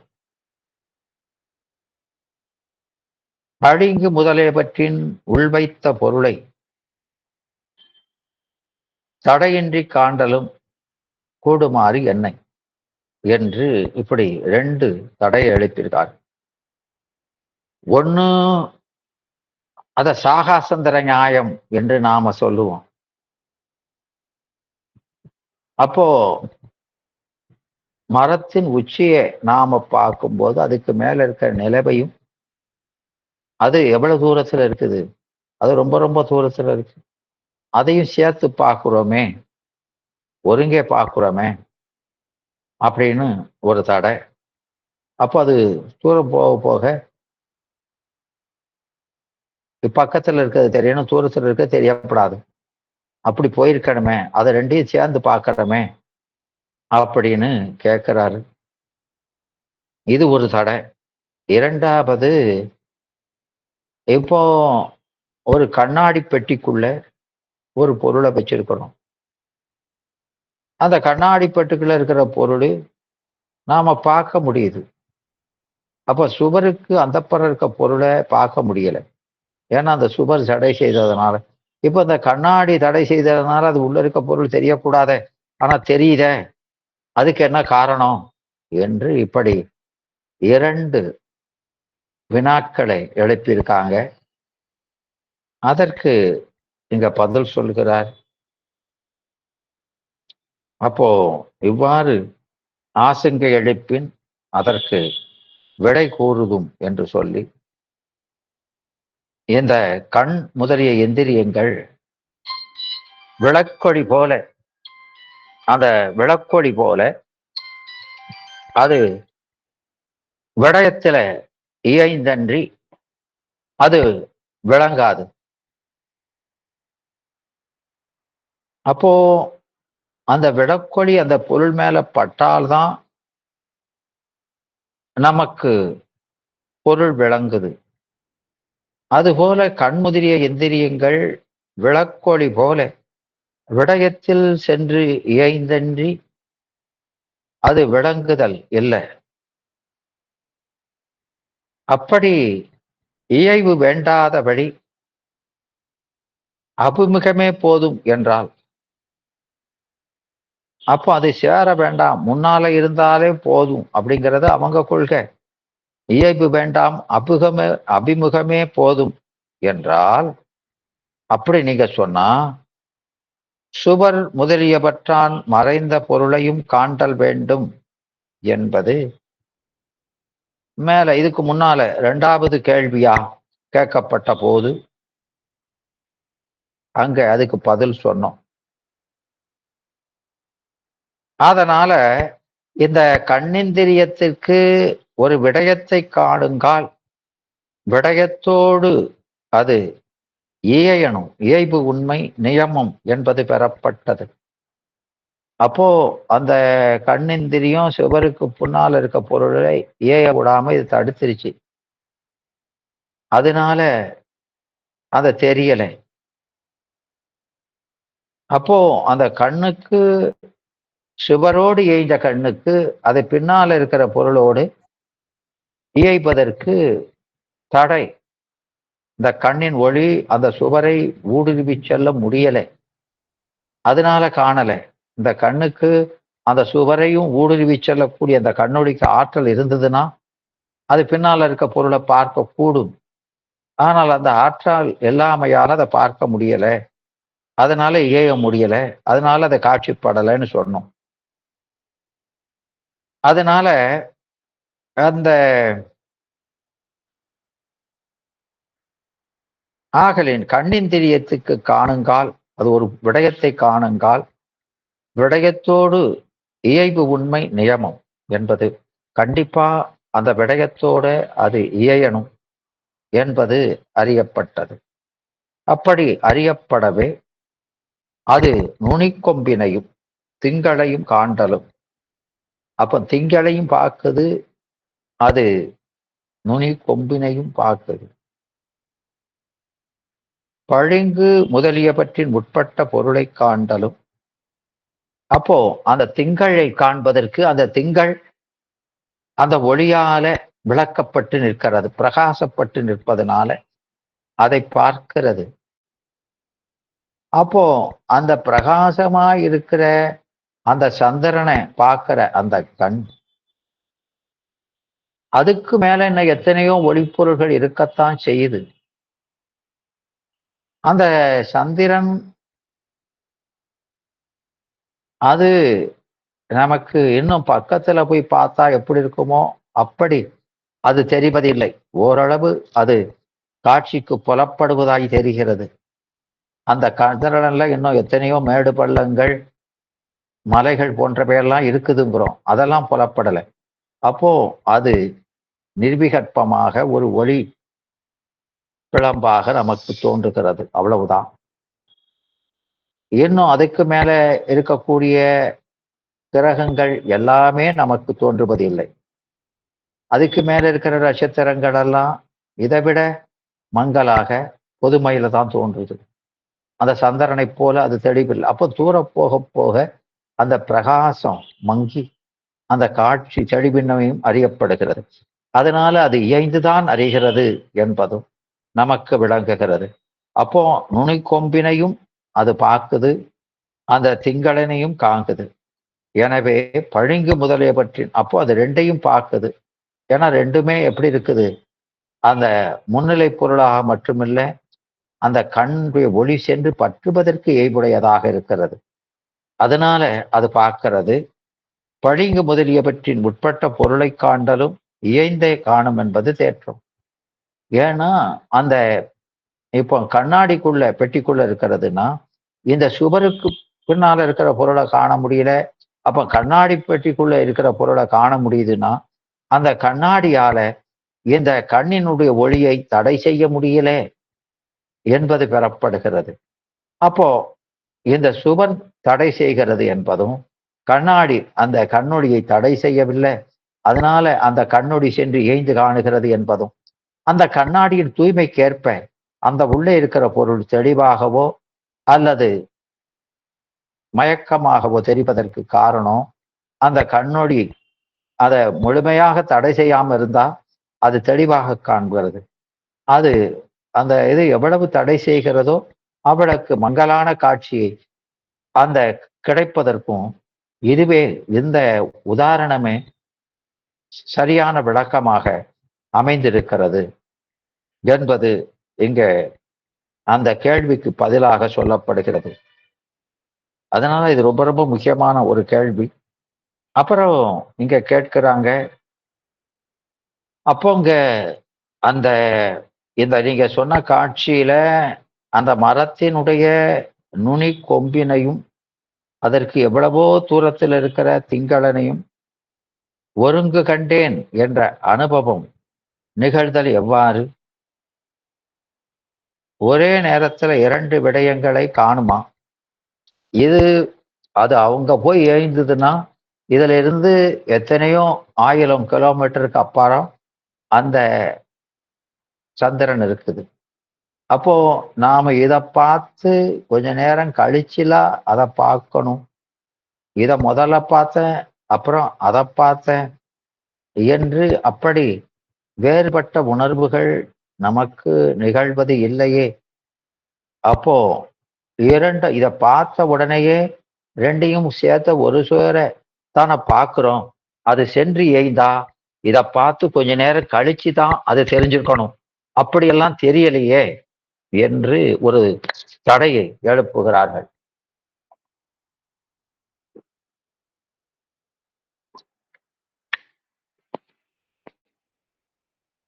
எனவே அந்த நுனிப்பொன்பினுடைய காட்சியும் திங்களின் காட்சியும் அந்த காணுகிறவனுக்கு நான் ஒருங்கே கண்டேன் என்ற உணர்வு தான் வருது, அனுபவமா.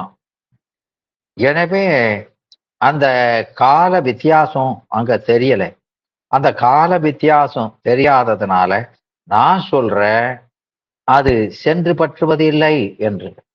அபிமுகமாக மாத்திரையே அது அறிகிறது என்பதுதான் நான் சொன்னதுதான் சரி, நீ சொன்னது பொருந்தாது என்று அங்க தடை எழுப்புறான். நல்ல அருமையான தடைகளும் அதற்கு விடைகளுமாக இங்கு அமைகிறது.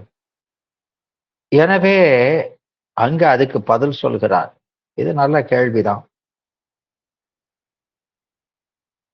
இப்போ நமக்கு இடியும் மின்னலும், இன்னும் மின்னல் வேகம், ஒளியினுடைய வேகம் இருக்கிறதுனால முதல்ல கேக்கு, அப்புறம் இடியின் ஓசை பின்னால கேக்கு. ரெண்டும் ஒரே நேரத்துல எழுந்தா கூட நம்முடைய அறிவுக்கு முதல்ல மின்னல் புலப்பட்டு அதுக்கப்புறம் இடியினுடைய ஓசை புலப்படுது என்று நாம சொல்கிறோம். அது மாதிரி இப்ப கண்ணிந்திரியம் சென்று பட்டுதுன்னா இது முதல்ல தெரிஞ்சு அப்புறம் அது தெரியணும். அந்த உணர்வு ஆன்மாவுக்கு ஏற்பட்டிருக்கணும். அது ஏற்படலையே என்று ஒரு அருமையான கேள்வியை கேட்கிறாங்க. அதுக்கு இங்க பதில் சொல்லுகிறார். நுனிக்கொம்பினையும் திங்களையும் ஒருங்கு கண்டேன் என்ற அனுபவம் நிகழ்தல். இந்த அனுபவம் நிகழ்தல், அதுக்கு நான் ஒரு உதாரணம் சொல்றேன் கேளுங்க. உங்களுக்கு அந்த வித்தியாசத்தை ரொம்ப இதுல பார்த்ததுக்கு அப்புறம் அது ரொம்ப நேரம் கழிச்சு பார்க்குற மாதிரி அந்த நேர வித்தியாசத்தை வேறுபடுத்தி இந்த கேள்வி கேட்கிறவனுக்கு நாம விளக்குறதுங்கிறது கஷ்டம். அதனால அந்த கால வித்தியாசம் இருக்குது, கால வித்தியாசம் இருக்குது. அது டிஸ்டிங்டா வேறுபடுத்தி அறிய முடியாதபடி இருக்குது. அதுக்கு ஒரு உதாரணத்து மூலமா தான் விளக்க முடியும் என்று அங்க சொல்கிறார். அதாவது 1000 தாமரை இதழ்கள்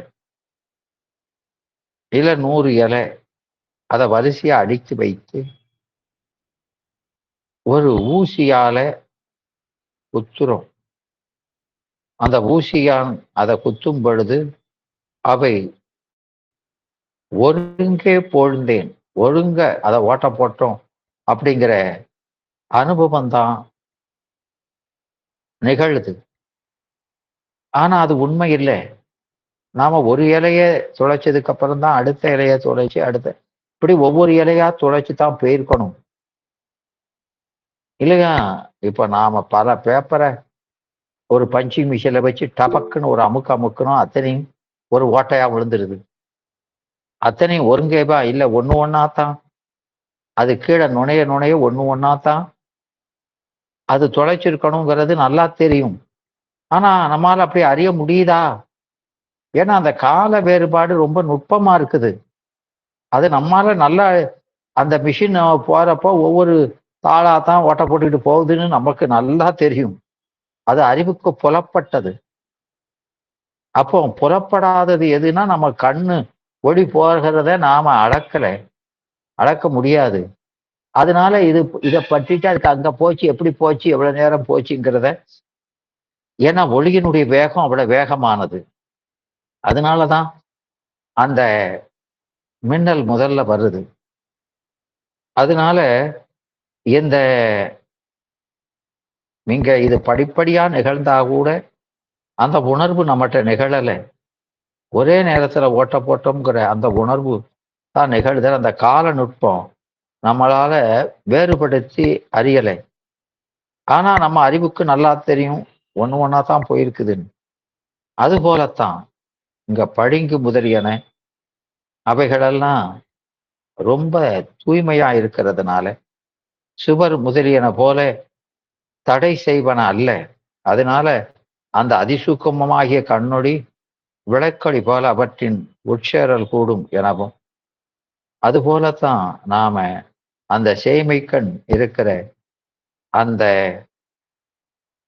சந்திரனை முதல்ல அந்த கொம்பின் நுனியை பார்த்ததுக்கு அப்புறம்தான் பார்த்திருப்போம். ஆனா அந்த ஒளியின் வேகம் அப்படி பிரிச்சறிய வாராம ஒருங்கே நிகழ்வது போல தோன்றுகிறது. அதனால அந்த கால வேறுபாடு மிக மிக நுட்பமாக இருக்கிறத பற்றி நம்மால அறிய முடியல என்று, ஆனாலும் அந்த வேறுபாடு உண்டு என்பதை இங்க சொல்கிறார். எனவே அது அந்த கண்ணொளி எப்படி அந்த கண்ணாடியை துளைச்சு கொண்டு சென்று அந்த தடை அந்த அந்த சுவர் முதலியனை போல தடை செய்வன, அதை தடை செய்யல. அது சீத்துருவா இருக்கிறதுனால அதிசூக்கமாகிய கண்ணொளி அந்த விளக்கொளி போல அவற்றின் உட்சேரல் கூடும் என்று அதை நாம ஊகித்து அறிந்து கொள்ள வேண்டும் என்று இங்கு சொல்கிறார். எனவே அந்த எல்லாமே இயைந்துதான் அறியுது.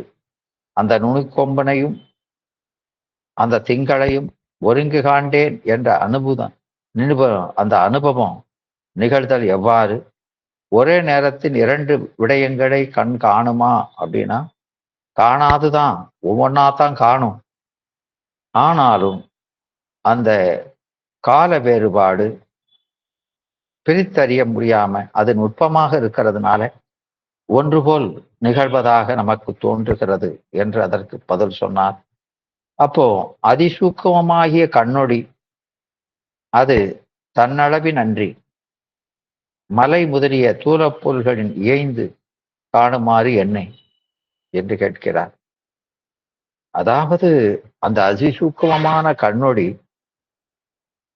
அது அந்த இடத்திலேயே தன்னளவின் அன்றி மலை முதலிய தூலப்பொருள்களின் இயைந்து அதுல போய் இயைந்துதான் அது காணும் அப்படிங்கிறது ஏன்?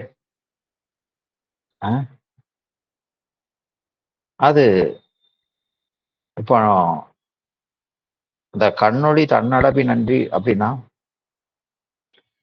இந்த டார்ச் லைட் மாதிரி ஏகதேச மாத்திரையாம அறியாம வியாபகமான முதலிய தூலப்பொருள்களை ஏய்ந்து காணுமாறு என்ன என்பதுதான். அப்போ அப்படி கேட்டா அந்த சூக்கமானதுன்னு சொல்றீங்க, அந்த சூக்கமானது அந்த தூல பொருளை ஏய்ந்து ஏன் காணணும் அப்படின்னு கேட்கிறாரு. அது சூக்குமமாயினும் கண்ணொளி சூக்குமமாயினும் அந்த புனலில் அதாவது நீர்ல தெளித்த எண்ணெய் துளியும் விளக்கொளியும் போல அந்த நீர்ல அதுல தெளித்த அந்த எண்ணெய் துளியானது அந்த நீர்ல படர்ந்து நிற்கிறது. விளக்கொளியும் போல பறந்து வியாபிக்கும் இயல்பு உடைமையால அங்கே நம் காண்டற்கு இழுக்கெண்ணெய் என்கிறார். அப்போ அது அது தன்னளவுல நில்லாம அந்த கண்ணொளி அதனுடைய அளவுல நில்லாம மலை முதலிய தூர பொருள்களை ஏய்ந்து மலை முதலிய வியாபகமான பொருளையும் அது எப்படி ஏய்ந்து காணுது அப்படின்னா அது அந்த அந்த எண்ணெய் பறந்து நிக்குது இல்லையா? ஒரு தண்ணியில எண்ணெயை தெளிச்சா அதே இது மற்றதை இப்போ தேனு அப்படி விட்டா அது அப்படி வர்றதில்லை.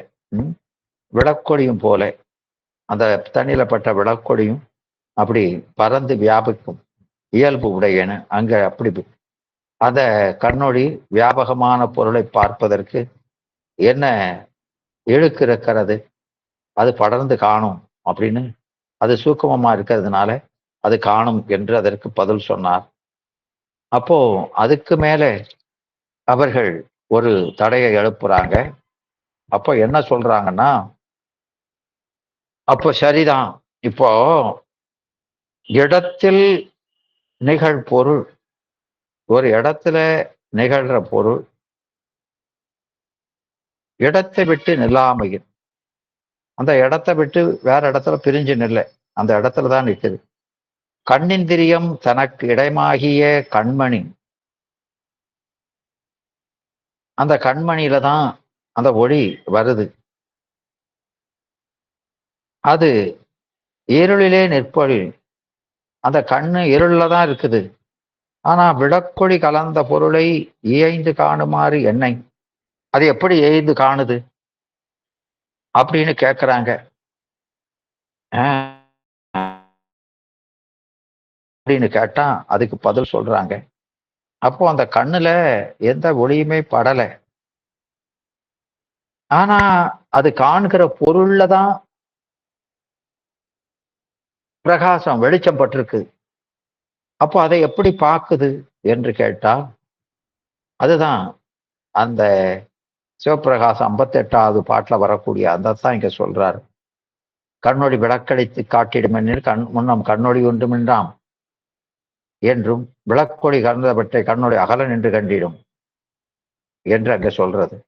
அப்போ அதுக்கு வேறான் என்றும் விளக்கொளி கலந்தவற்றை கண்ட விடயங்களை கண்ணொளி அந்த பிரகாசத்துக்கு வேறாக நின்று கண்டிடும் என்று அங்க சொன்னார். அதனால கண்ணொளி விளக்கும் ஜோதி கலந்திடும் கருத்தொன்றன்றே என்று அங்க சொன்னார். அதனால இங்க இந்த கேள்வியில என்ன சொல்றாருன்னா, இப்போ அந்த கண்ணிந்திரியம் சாத்விக அங்காரத்தினின்று தோன்றியிருக்குது.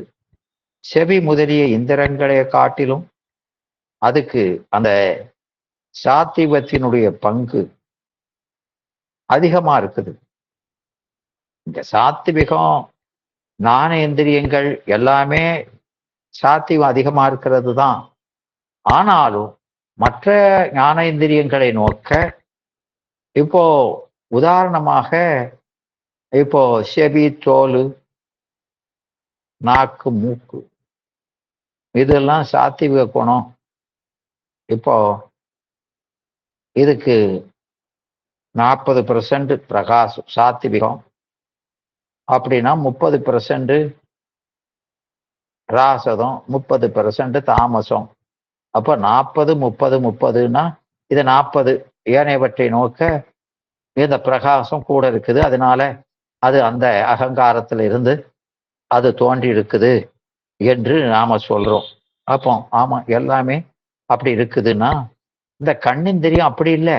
இந்த கண்ணிந்திரியத்துல இப்போ இந்த செவி, தோல், நாக்கு, மூக்கு இப்ப 40ன்னு வச்சுக்கிட்டோம்னா, இது ஒரு உதாரணத்துக்கு. இப்ப கண்ணிந்திரியத்துக்கு பார்த்தீங்கன்னா 80 சாத்திவிகம், 10 ராசதம், 10 தாமசம்னு வச்சோம்னு வைங்க. இல்ல 15 ராசதம், 5 தாமசம், எப்படியோ அது ஒரு 20, இது 80. அப்போ இது 40, அது 80. எனவே அந்த செவி, தோல், நாக்கு, மூக்குக்கெல்லாம் 40%. ஆனா இதுக்கு 80%ங்கிற போது இப்போ இதனுடைய பிரகாசம் ஏனையவற்றை நோக்க அதிகம். அப்போ பிரகாசம் அதிகமாகவே அதனுடைய வியாபகம் அதிகமாக இருக்கும். அதனால அது அந்த நின்ற இடத்திலிருந்தே அது சென்று ஏய்ந்து, அந்த வியாபகத்தான் அதிகமா இருக்கிறதுனால சென்று ஏய்ந்து காணும் என்பது அறியப்படுகிறது என்று அங்கே சொல்கிறார். எனவே கண்ணிந்திரியம் சாத்திவ அகங்காரத்தினின்றும் செவி முதலிய அந்த இந்திரியங்களினும் அந்த அந்த இந்திரியங்களை காட்டிலும் அதிகமாக சத்துவ குணத்தான் மிக்கு பரிணமித்தலின் அது மற்றதை விட அங்க சாத்தியத்தினுடைய கூறு இந்த கண்ணுக்கு அதிகமாக இருக்கின்ற காரணத்தால் ஒளி உடைமையான் அது ஒளி அதவற்றை நோக்க அதிகமா இருக்குது. அதனால இருளின் கண் நிற்பினும் அது அப்படி இருள் இருந்தா கூட தகழியின் தெரியும் தீபம் தன் ஒளியால் புறத்தில் சென்று பொருள்களை வியாபித்து விளக்குமாறு போல. எனவே ஒரு தகழியில தெரிகிற தீபம் அந்த ஒளியால அது வெளியே சென்று பொருள்களை வியாபித்து விளக்குமாறு போல தன் ஒளியால் புறத்து சென்று பொருள்களை வியாபித்து இயைந்து அறிதல் கூடும் என்று நாம் உணர்ந்து கொள்ள வேண்டும். எனவே இது பிரகாசம் அதிகம் இருக்கிறதுனால அதனுடைய வியாபகம் அதிகம். எனவே அது அந்த வியாபகத்துக்குள்ள இருக்க பொருளை பூரா அறிய முடியும் என்பது என்று அதற்கு இங்க பதில் சொன்னாரு. அதனால அது அந்த வெளிச்சத்தில் இருக்கக்கூடிய பொருளை காண முடியுது. இது இருள நின்னாலும் வெளிச்சத்தில் இருக்கிற பொருளை காண முடிகிறது என்று. அற்றில் இமை திறந்துடி புறத்து சென்ற தன் ஒளி. அப்போ நாம கண்ணை திறந்திருக்கும் போது நம்ம கண்ணுல இருந்து அந்த வெளிச்சம் ஒளி வெளியே போகுது. புறத்து சென்ற தன் ஒளி அந்த ஒளியோடு இயைந்த பொருள்களை அந்த ஒளியோடு எந்த பொருள் சேர்ந்திருக்கோ அந்த பொருளை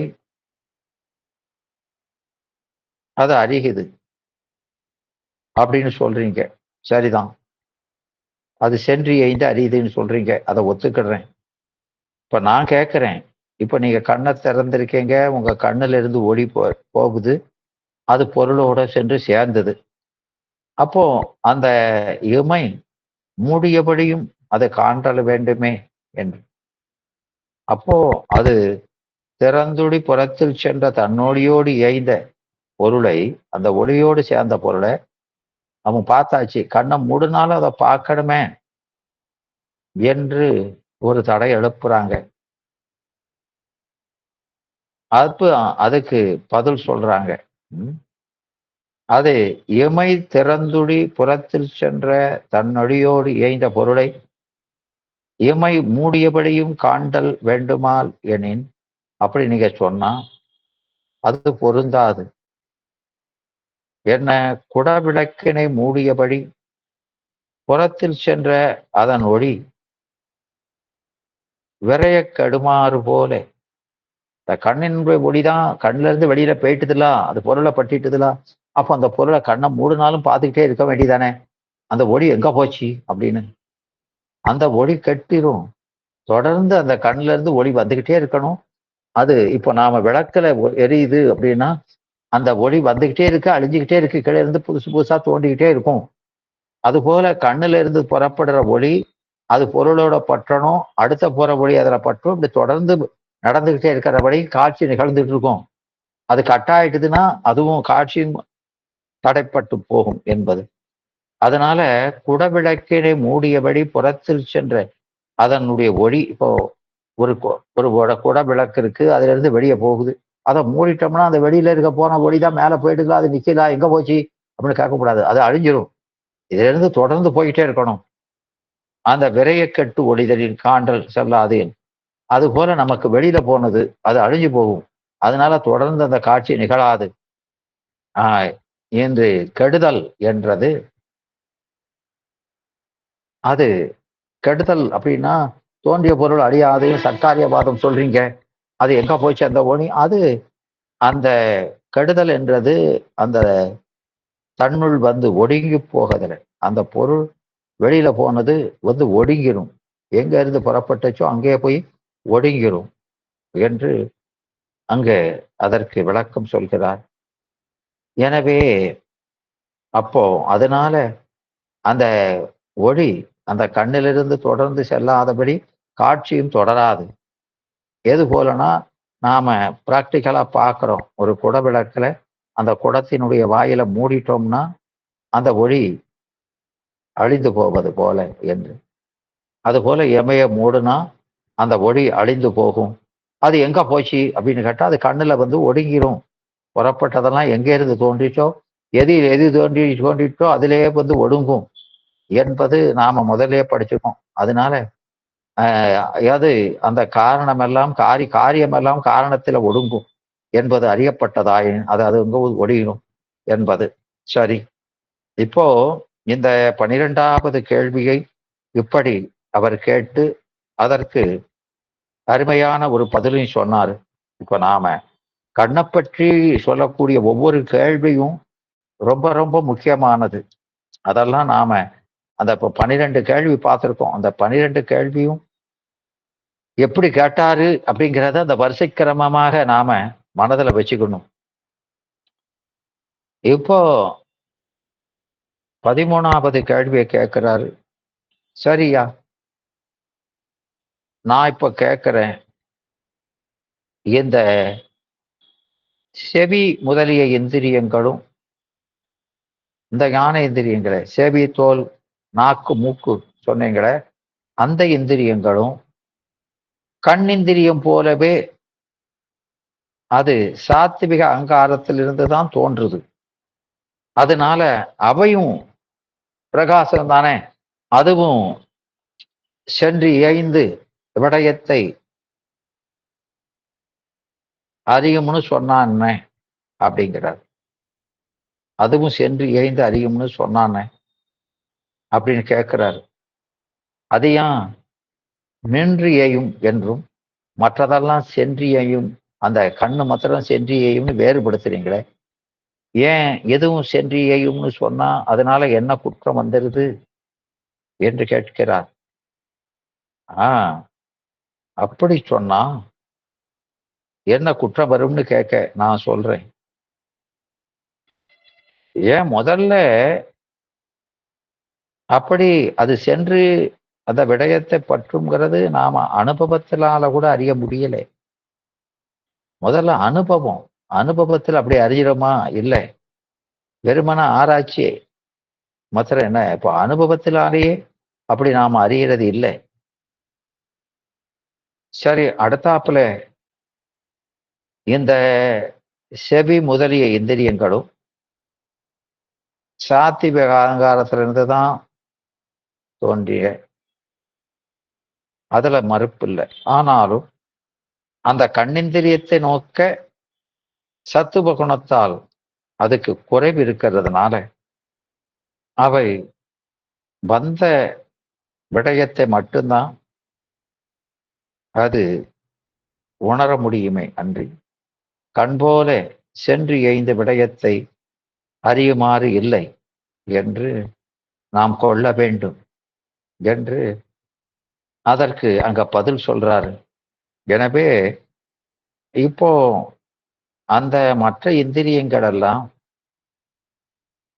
ஆமா, இந்த சாத்விக அகங்காரத்திலிருந்து தோன்றினாலும் இந்த கண் எந்திரியும் அது தீயின் கூறு. தீயின் கூறு, அதனால ஒளியா இருக்குது. மற்ற இந்திரியங்கள் அவைகள் இந்த சாத்விக அகங்காரத்துல தோன்றியிருந்தாலும் கூட அதுக்கு சாத்விகத்தினுடைய கூறு அதிகமா இல்லை என்பது ஒன்று. அது போக அவையெல்லாம் தீயின் கூறு உடையன அல்ல. தீயின் கூறு அல்ல.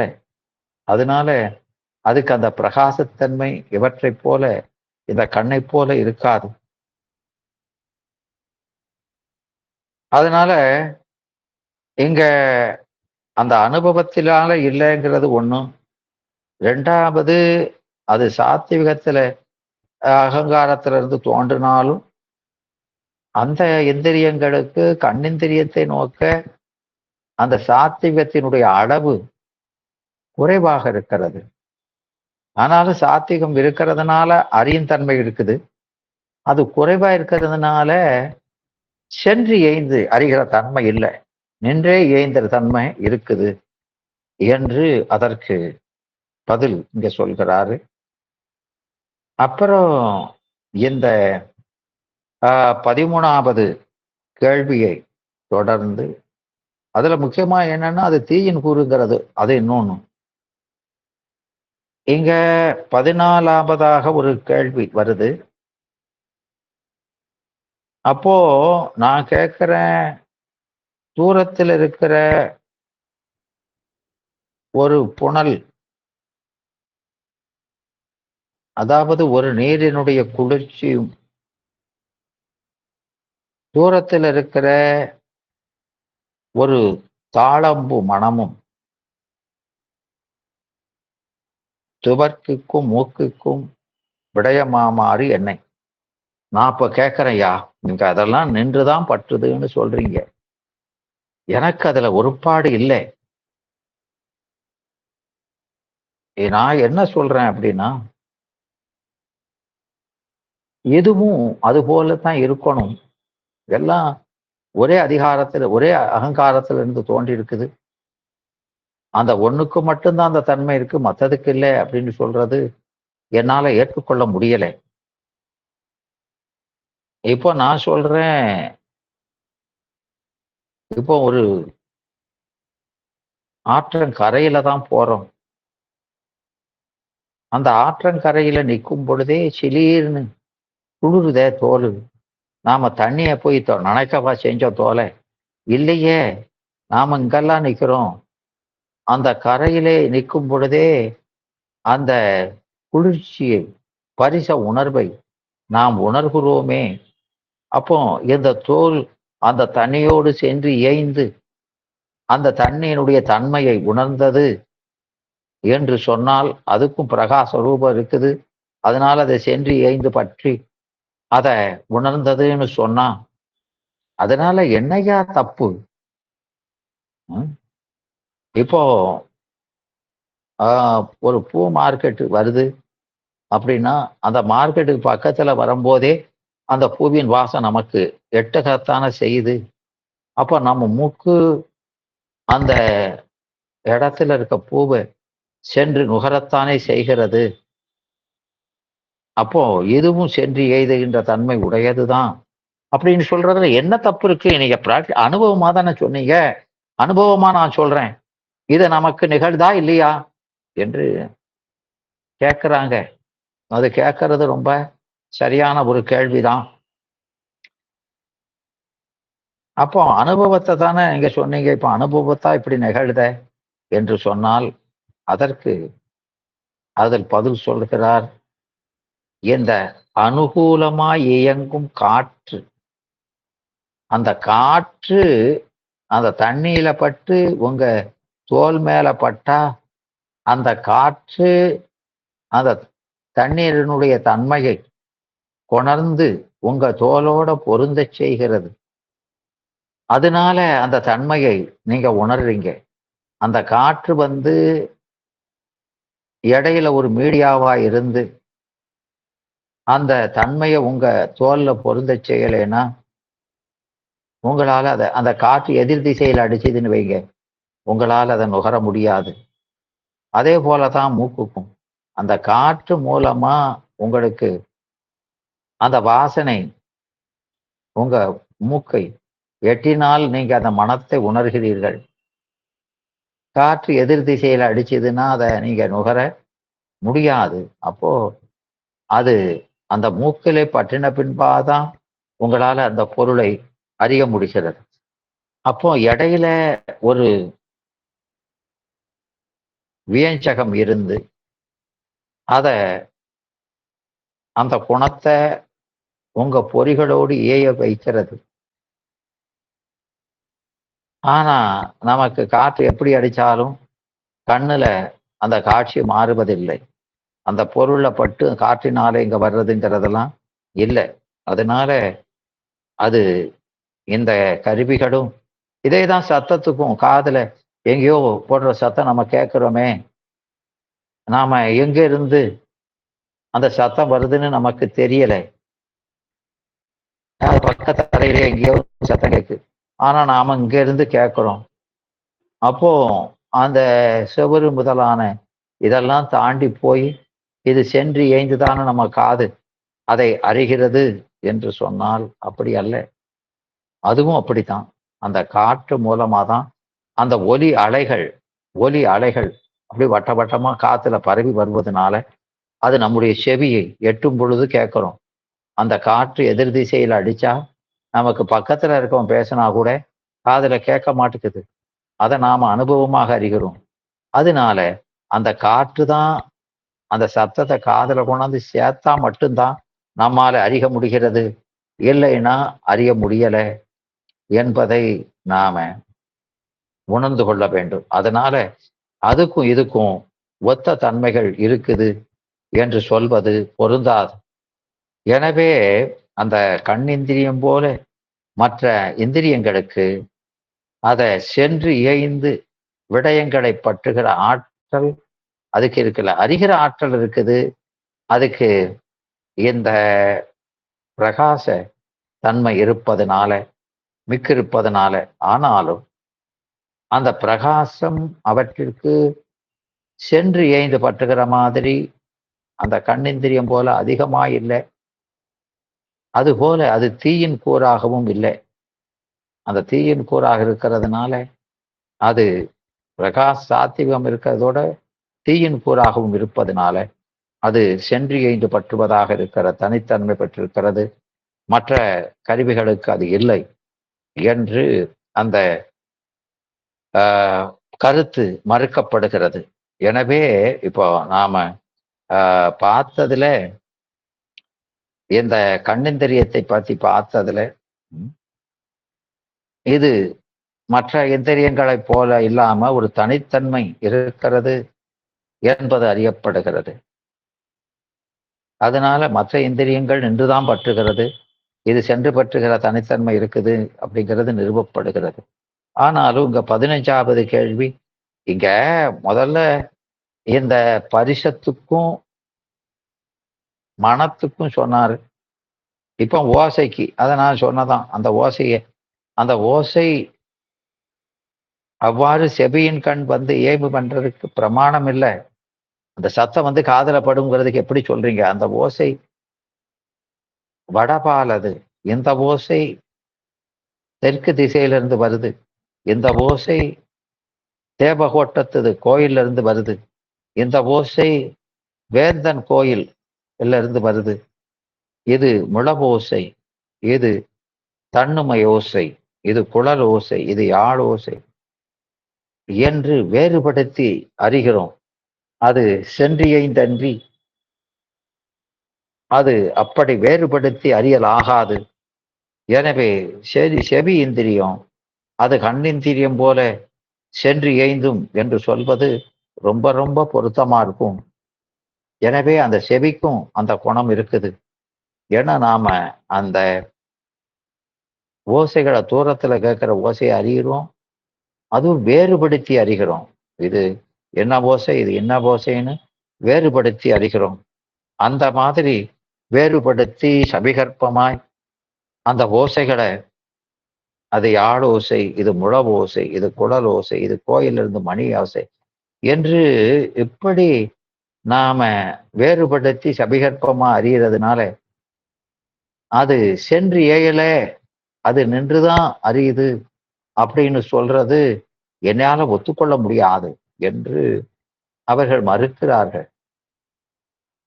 ஆமா, இந்த கண்ணுக்கு மாத்திரம்தான்ங்கிறது நீங்க இப்ப சொன்னீங்க, தோலுக்கு சொன்னீங்க, மனத்துக்கு சொன்னீங்க, அது சரி. அந்த காத்துன்னு சொன்னீங்க, சரிதான். எது என்னையா, காதுக்கு என்னையா, காது அது எல்லாம் கேட்கத்தானே செய்யுது. அதுக்கு என்ன சொல்றீங்க? வேறுபடுத்தியும் அறிகுது. அதனால அது சென்று ஏந்தும்னு சொன்னா பொருத்தமா இருக்கும் அப்படின்னு சொல்றாங்க. அப்போ அதையும் மறுக்கிறார்.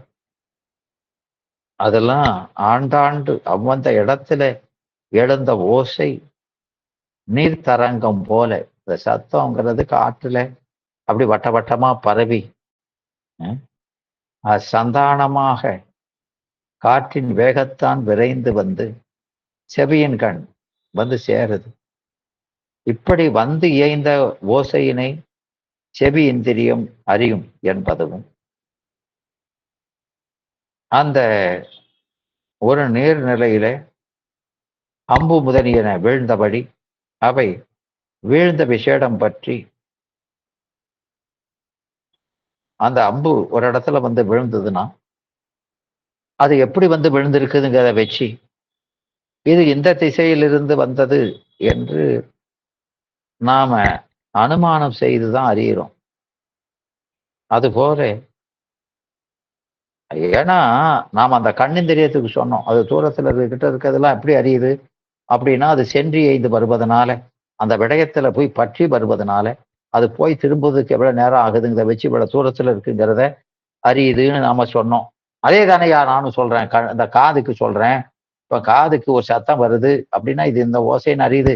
இது இவ்வளவு தூரத்து இந்த திசையில இருந்து வருது அப்படின்னா அறியுனா அந்த திசையில போய் இந்த காது போய் பற்றி அந்த ஒளி அந்த ஓசையை அறியறதுனாலதான் அந்த திசையெல்லாம் அறியுது. இல்லைன்னா ஒரே மாதிரி எந்த திசையில வந்தாலும் ஒரே மாதிரி சத்தமா கேட்கணும். எந்த திசைன்னு தெரியப்படாது.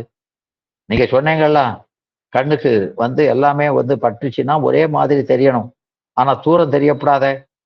அதனால அது சென்றி எய்து பட்டுதுன்னு சொன்னீங்க. அதே தான் நான் இங்க சொல்றேன். இங்க நமக்கு தெற்கு இருந்து வந்தது, வடக்கு இருந்து வந்ததுன்னு அந்த ஓசையை அறிகிறோம். அப்படி வருதுன்னா அது சென்றியைந்து வந்தா மட்டும்தான் அப்படி அறிய முடியும். நின்றால் அந்த திசை வேறுபாடு இதெல்லாம் அறிய முடியாது என்று அதற்கு பதில் சொல்கிறார்கள். அப்போ அப்படி தடை எழுப்புனா அதெல்லாம் அந்த வம்பு வந்து விழுந்ததை வச்சு எந்த திசையிலிருந்து அனுபவிக்கிறது போல இந்த சத்தம் நம்ம காதல இருந்து விழுந்ததை வச்சு நமக்கு எந்த திசையில இருந்தது அனுமானத்துலதான் அறிகிறோமே தவிர அதை நாம கண்டறிவதில்லை எனவும் முழவோசை தன்னுண்மை ஓசை என்ற தொடக்கத்து வேறுபாடுகள் இதெல்லாம் பழைய வாசனை வச்சு இந்த சத்தம் அந்த சத்தம்னு அறிகிறதெல்லாம். எனவே அதை அப்படி அறிகிறது தான் பொருத்தமுடையது என்று அங்க அதுக்கு பதில் சொல்றாரு. இன்னும் இதனுடைய விரிவுகளை எல்லாம் நாம வருக வர வகுப்புல தொடர்ந்து சிந்திக்கலாம் என்று சொல்லி அந்த கண்ணென்பதில் சொல்லும் போது இருளை பற்றியும் சொல்லணும். அதெல்லாம் நாம வருகிற வகுப்புல சிந்திக்க இருக்கிறோம். இன்னைக்கு பார்த்த இந்த கண்ணெந்திரை பற்றி விடயத்துல இப்போ 14 கேள்விகளை பார்த்தோம். அந்த 14